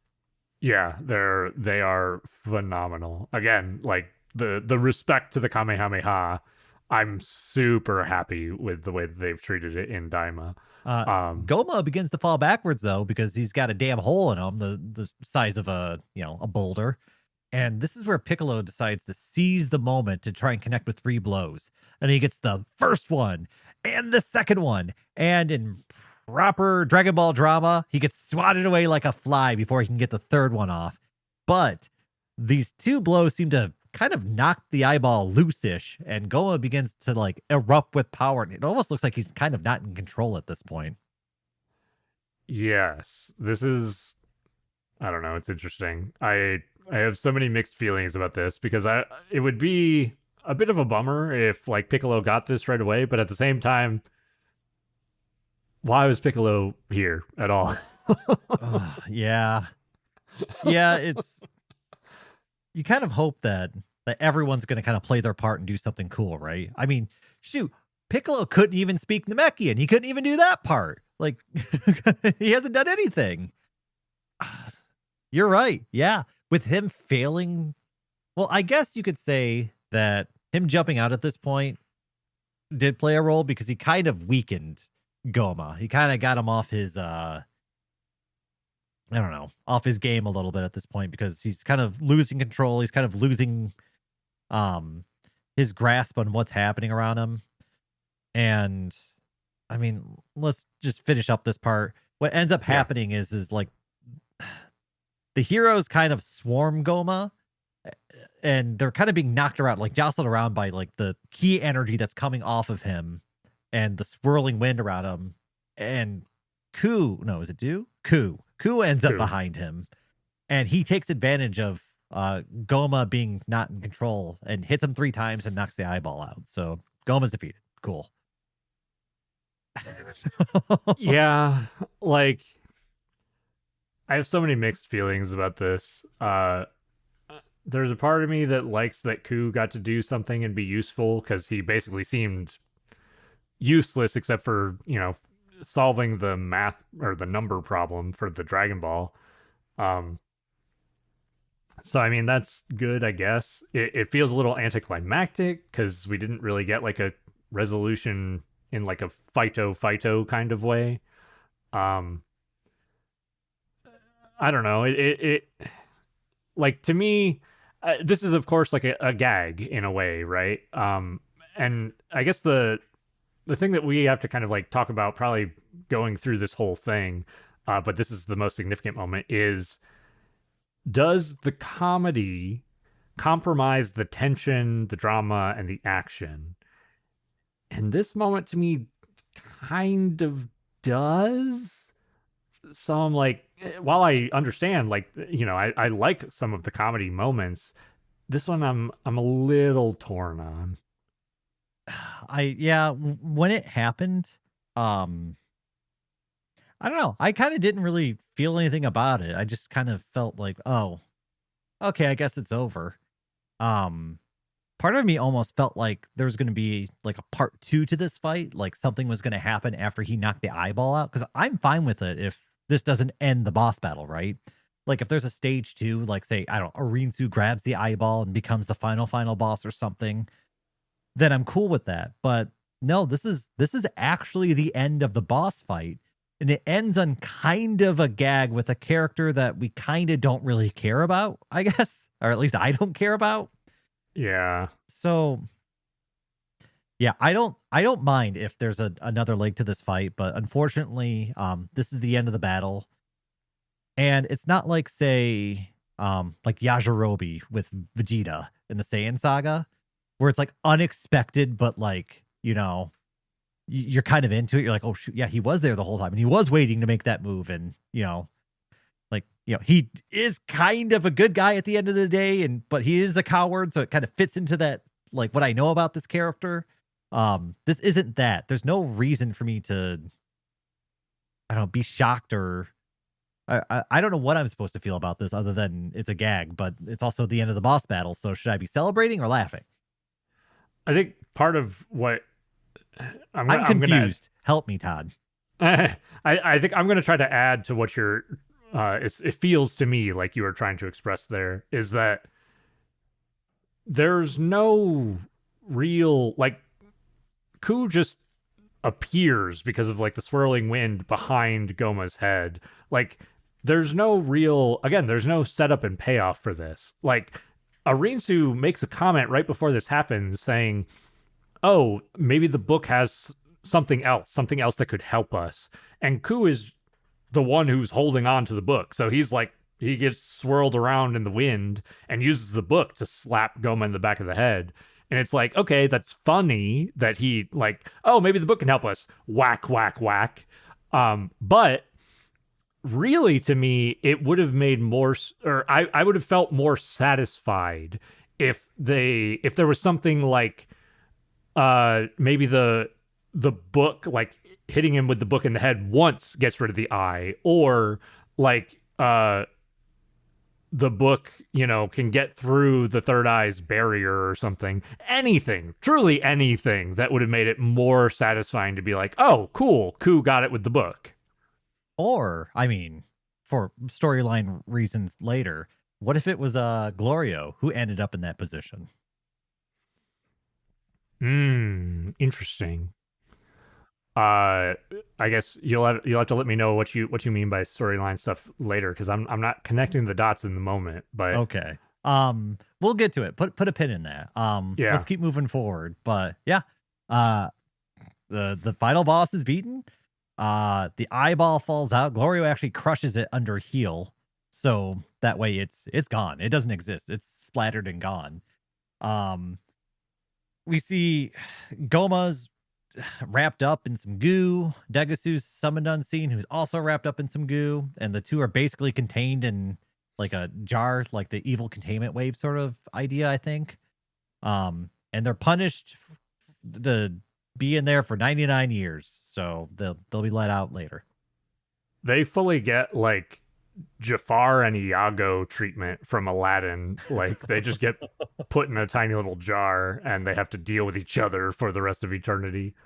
I man, Degasu. Oh, we'll have to talk about him a bunch too in our series review. 100%. It was very funny when I saw him again. I was like, oh yeah, he's a thing. I know, I forgot about him too until he showed Yeah. up. So yeah, he gets punished as severely as the guy who was going to destroy everything. Actually, I don't even know how bad Goma. Actually, I don't know. Whatever. Anyway, uh, so now there's kind of this debate on what's going to happen now. Like, who's going to be the next Supreme King? Dr. Rinsu's actually suggested to be the next Supreme Demon King, even by Supreme Kai. But she actually refuses, since she would just be overthrown because she didn't get the power she needed. So it doesn't make sense for her to take that mantle. Neva points out that the actual successor is the person who defeats the previous king. So technically, Ku becomes king. And this is where my Glorio reference comes in. Is it more poetic for him? Because he seems like he kind of has like, he could have like a rags to riches kind of story if he's saved from the third demon realm and then becomes the supreme demon king sort of thing. I don't mind this if we establish it a little bit better, because I like Dr. Arinsu trying to use Glorio to get power, and she ends up inserting Glorio into that seat instead. There's kind of this like comedic twist to her plans, which I wouldn't mind. But it's hard for me to say much more because I feel like her plans weren't fully developed, so we don't we don't know what it should have been like. But Ku definitely feels like it doesn't mean anything to me. This feels weird.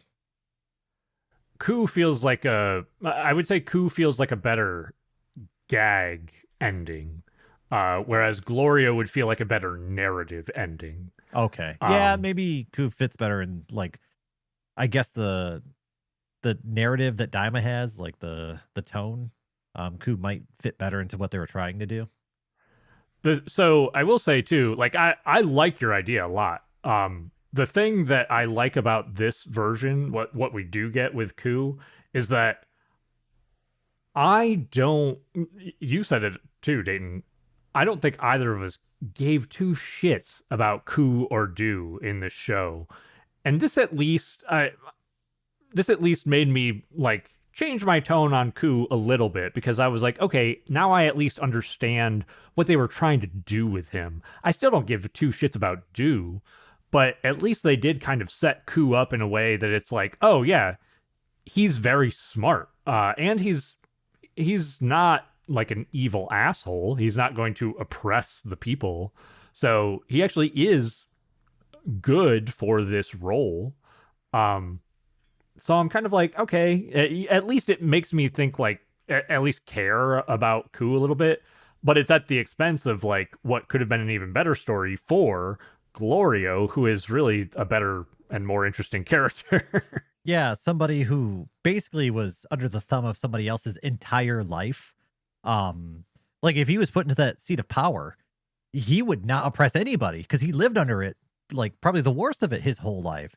So he would understand what oppressing people does to them and how horrible it feels, and what a horrible person you would have to be to do that. So he'd probably rule quite justly and fairly.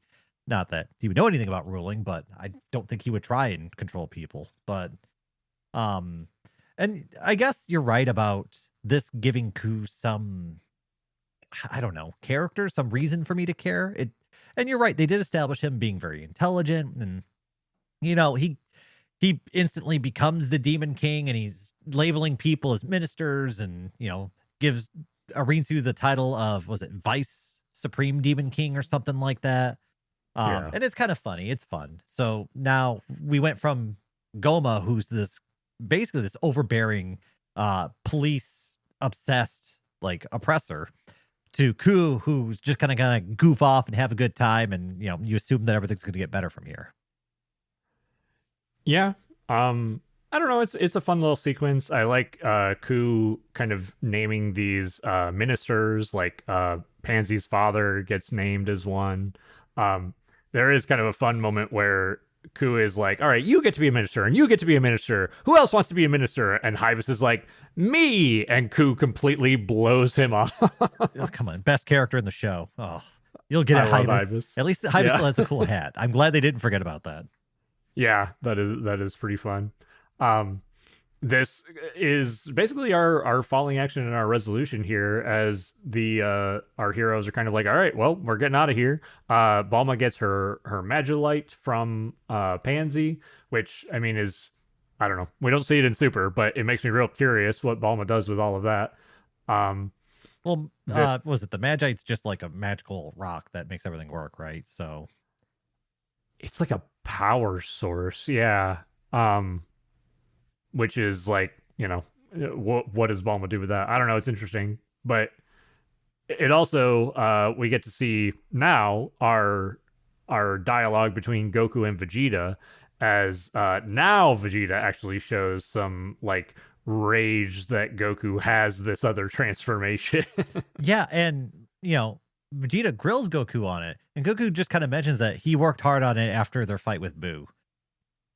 And it was just like, well, what the hell did Neva have to do with? Well, I have somebody if Goku just does it afterwards during his showing off the different forms, then I'm fine. This fits perfectly, right? At least within the Daima storyline. I'm going to ignore everything else. Within the Daima storyline, it works. But the problem is that this offhand comment breaks the order of operations of things that I had seen. And say Goku goes Super Saiyan form like that and gets knocked down and powers down, and then Neva powers him back up, then that's cool and works too. Neva's doing some cool healing Namekian stuff, which we've seen them do.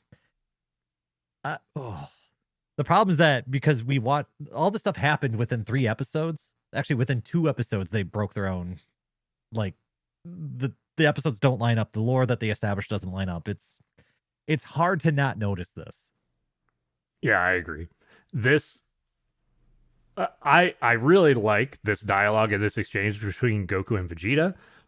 This one line from Goku, I think, is the worst single like 5-second sequence in this 3 episode span. It breaks any sort of continuity that this could have with Super. I mean, there's certainly like, we could come up with excuses all day long, but there's nothing that is a satisfying solution to this problem of Super Saiyan 4 that never gets referenced or seen in Super at all. Which I think it could have if it was like your idea, Dayton, where it was like, okay, well, he gets this form in the demon world, but he doesn't know how to access it. Like maybe he doesn't have that magic. Maybe that magic doesn't exist outside of the demon world. Like there's so many other ways they could have flipped that, where it's like, okay, well, now it makes sense that we don't actually see it in Super. So you remember these bugs that Goku had purchased, right? Fuck. I forgot to talk about that already. So, they never actually affected anything. It was a big, I guess you could say, distraction. If one of these bugs was the reason Goku could go to Super Saiyan 4, then that would be a nice reason for him to not use it ever again after this. So that way you could tie some plot points together. But we never get to see the fusion bugs get used. We basically don't get to see like the sensu bean bug. Like even when it's used, it's not very important. Yeah. I'm a little disappointed that we didn't get more cool bug stuff. I'm okay. Maybe that's the worst part of these 3 episodes. the fact that they like showed us these bugs, they used them not in very significant moments, where like moments where you're like, they don't really need this bug, for the revive bug specifically, and then he just drops the bugs like early on in this fight with Gomah, And they're gone. and they're gone. Just gone. They don't come back. Like, oh, well, they're gone. I dropped them, and they can never be recovered.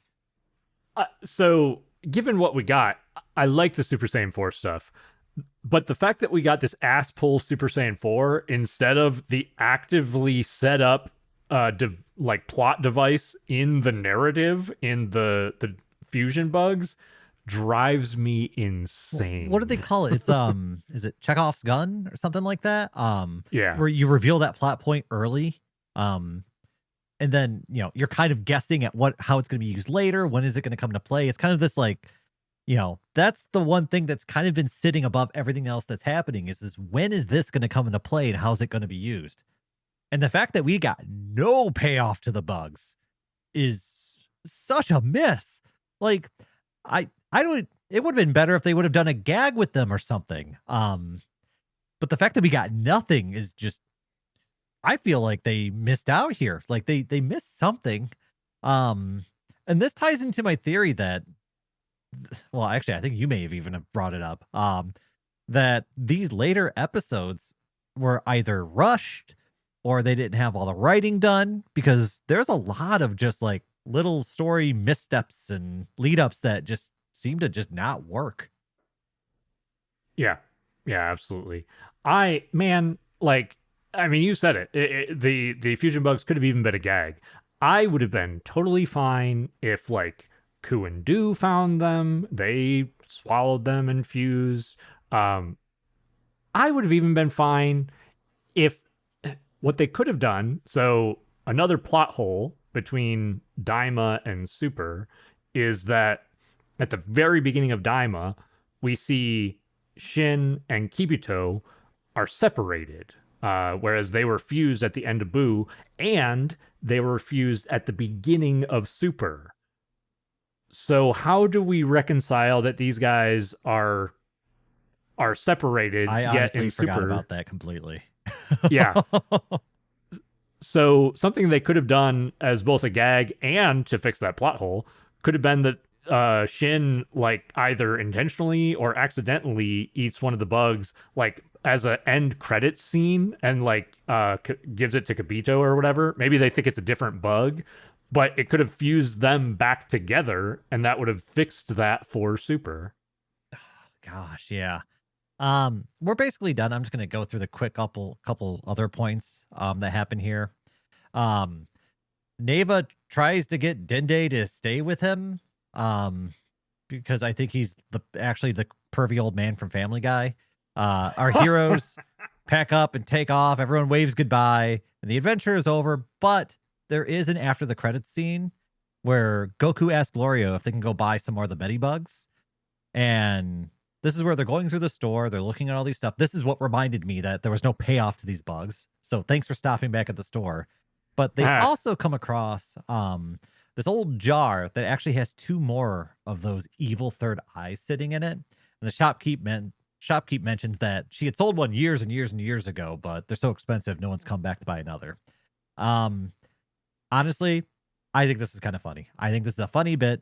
Makes me laugh. It's perfectly fine for after the credits. I think this is fucking gold, man. This is like 10 out of 10. Perfect way to end this series.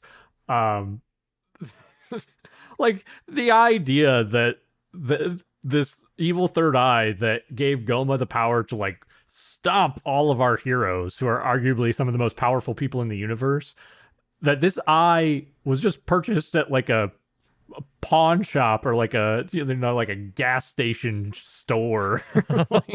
Yeah, and that there's 2 more.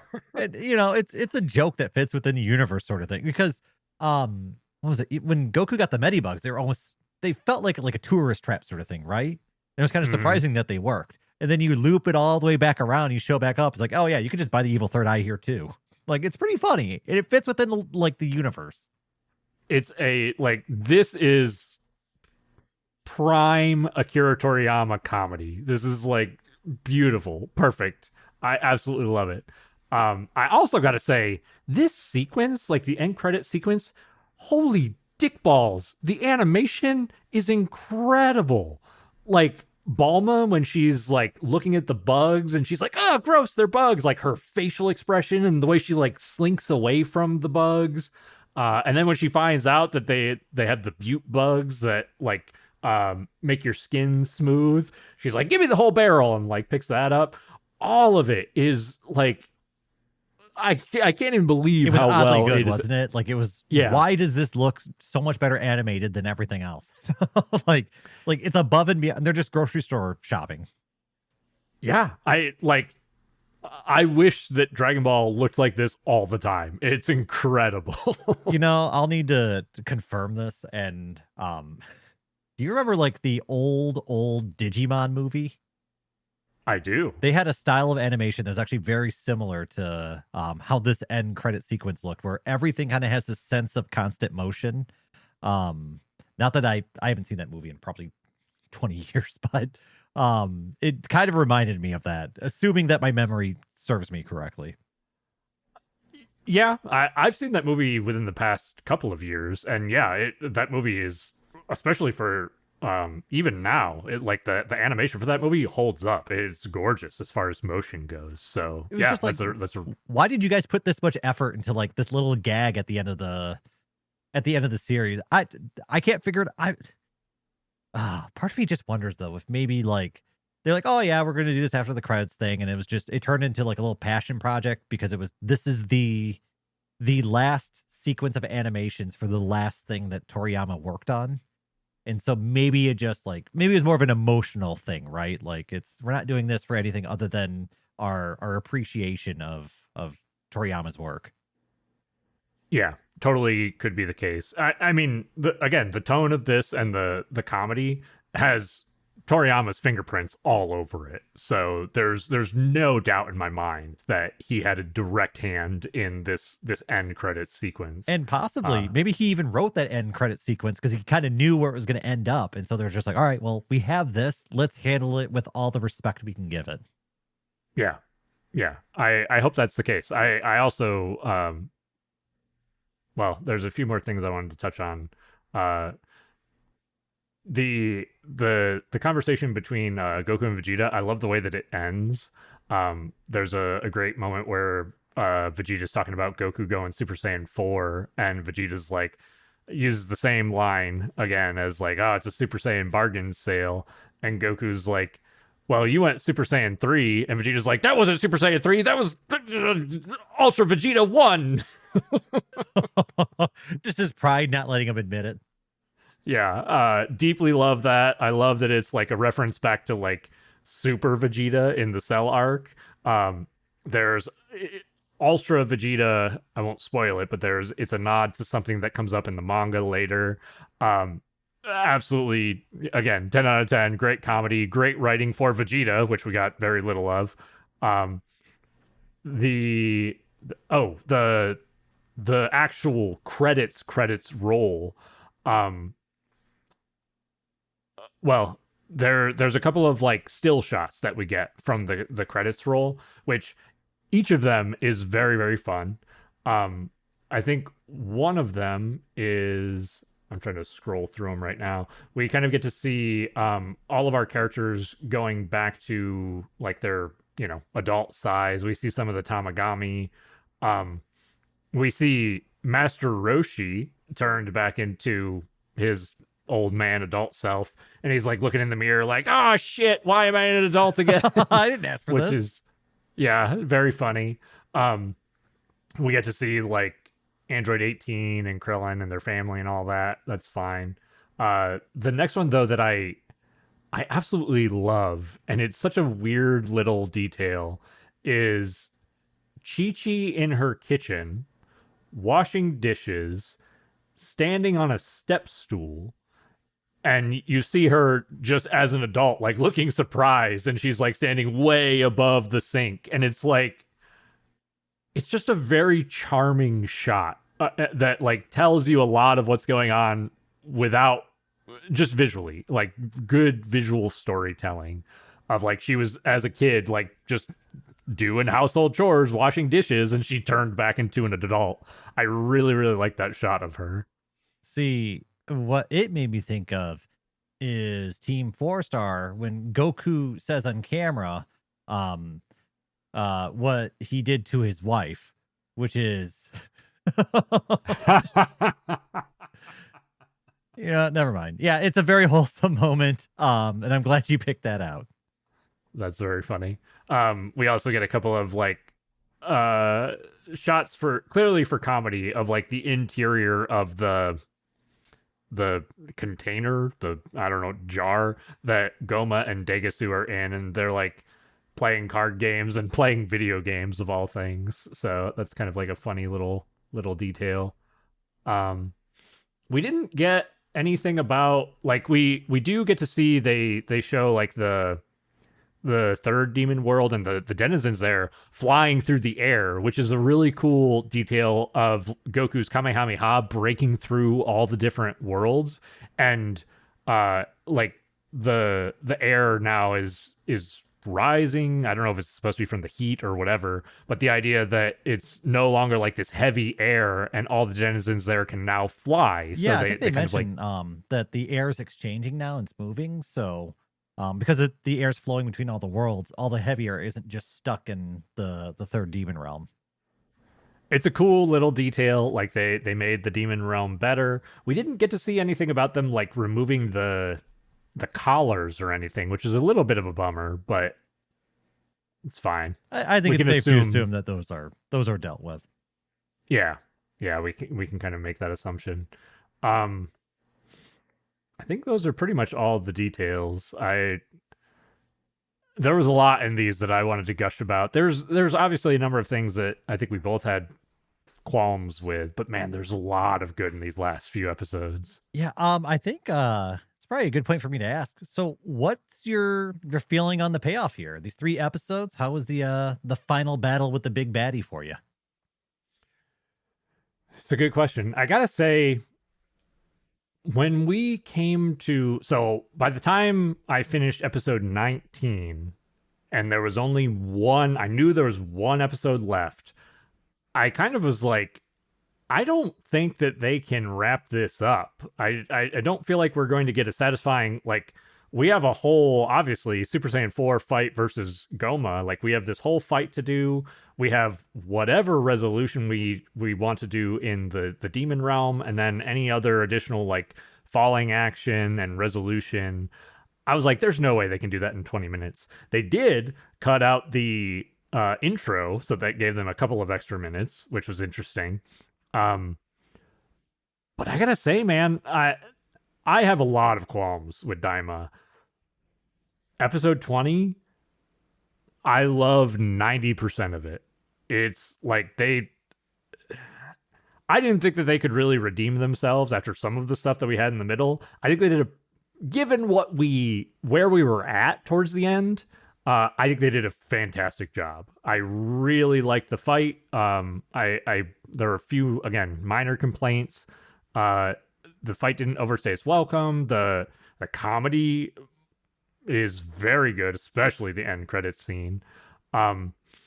The resolution is pretty good. Again, like the comedy, there could be a few tweaks there to make it better. The animation, absolutely phenomenal. The Kamehameha, I gushed about that for 10 minutes already. Yeah, like I'm shocked at how much I enjoyed episode 20. They did a fantastic job. What about you? I think overall I enjoyed it. I feel like the animation quality was top notch. There's definitely fun sequences. I felt like the choreography could have been a little bit better. In my head, I try and think of the most memorable parts of this final boss fight, and it's usually just something like the Kamehameha wave. Kamehameha wave looked good. Well, I would have liked like an exchange, right?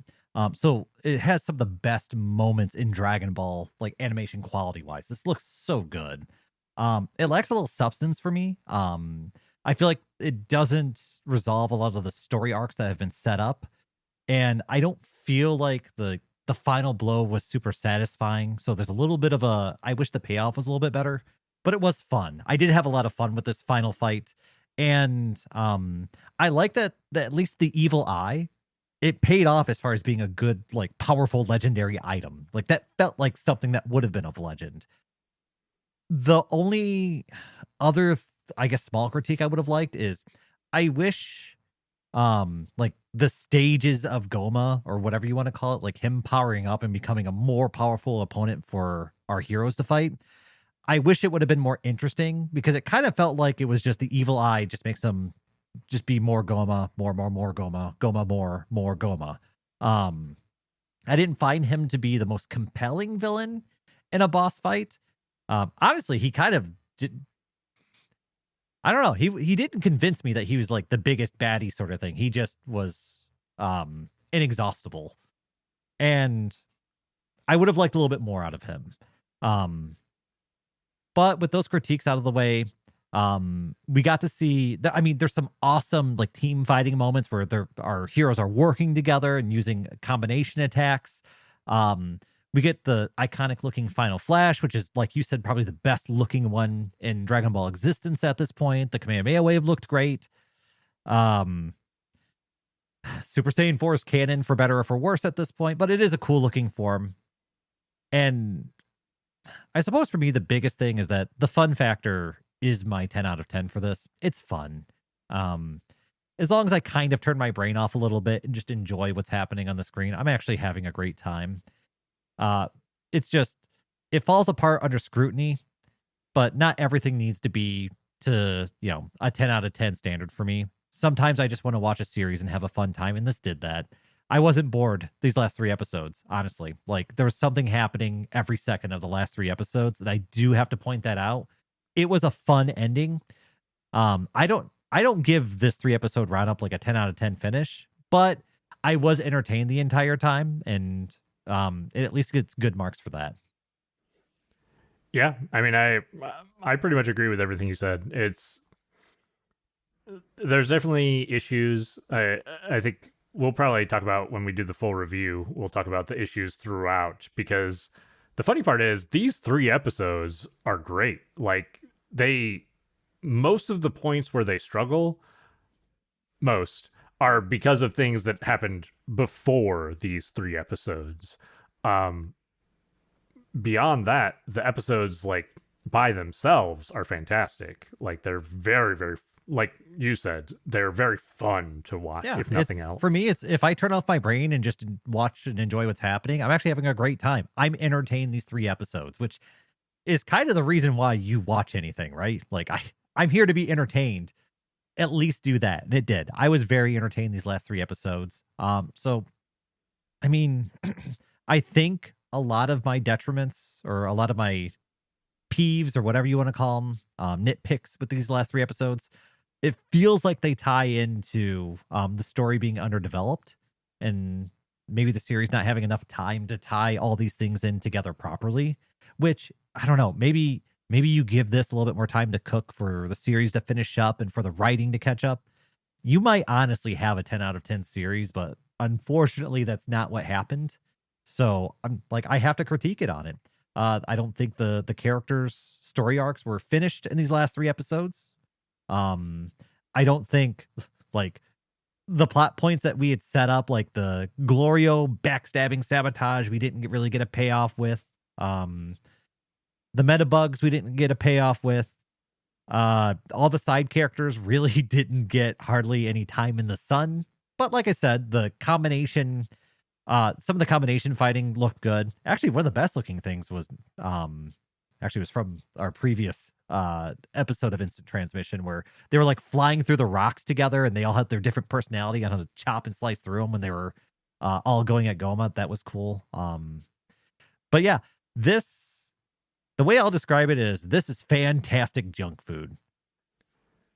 Yeah, it's a great way to put it. I mean, if you just want to watch something that'll entertain you and you can turn your brain off a little bit and not worry about the story details as much. It's one of the most beautiful pieces of art as far as like Dragon Ball for sure, maybe even just anime period. It's the animation is incredible. Um I don't know. I'm eager and excited to talk more about the about Daima as a whole. Spoilers, we're going to do that for our next episode. The other thing that I will say too, this is kind of like a meta conversation of like surrounding how the show is made and whatnot.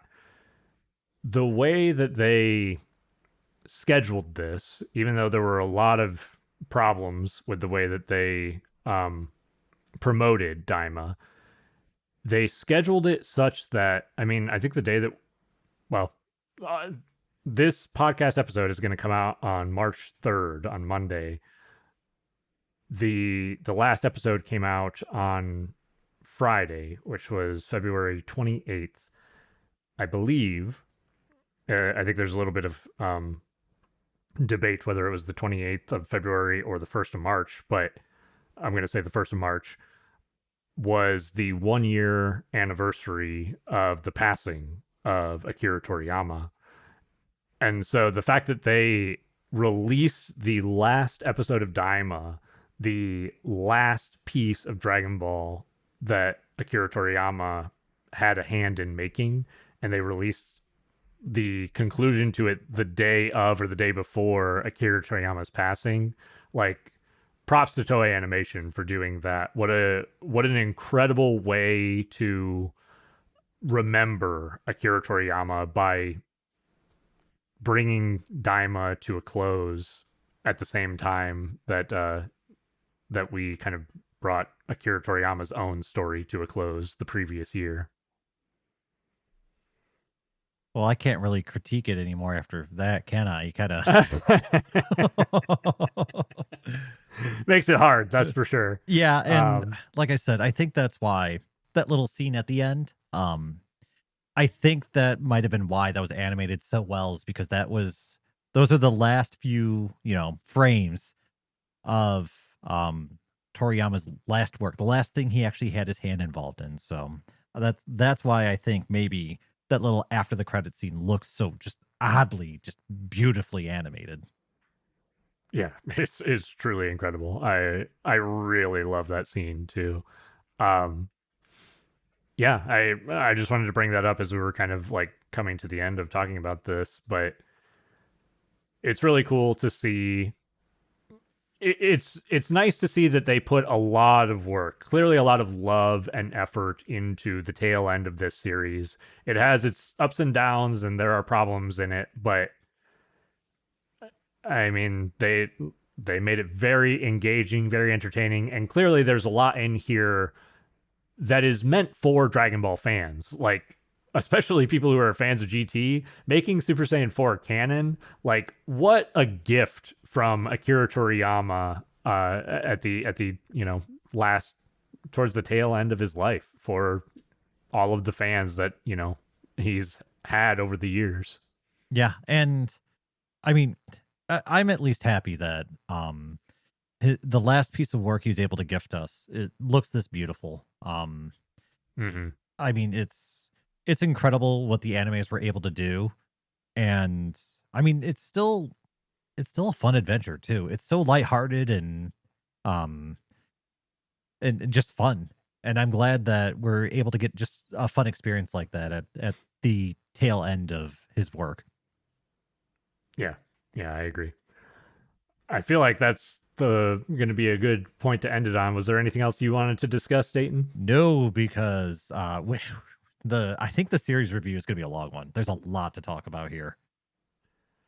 Yeah, definitely going to be a lot.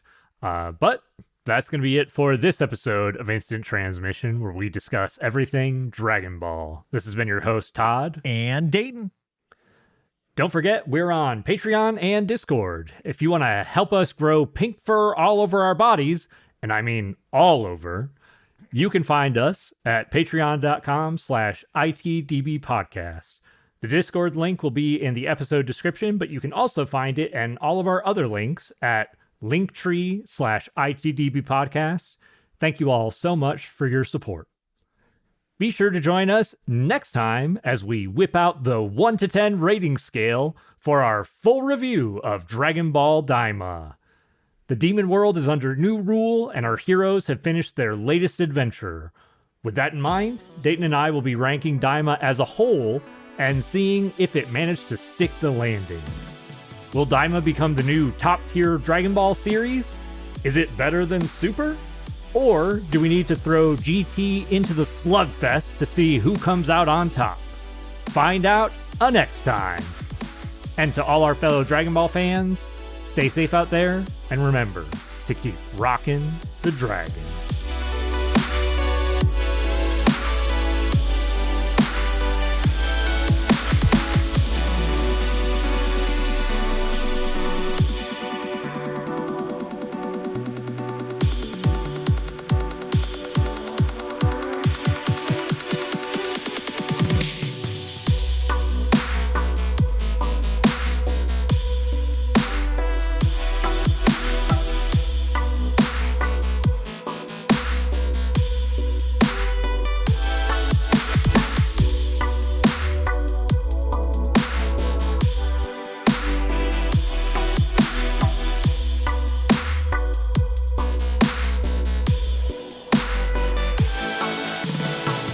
So with Super Saiyan 3, do you think he loses hair anywhere else other than his eyebrows?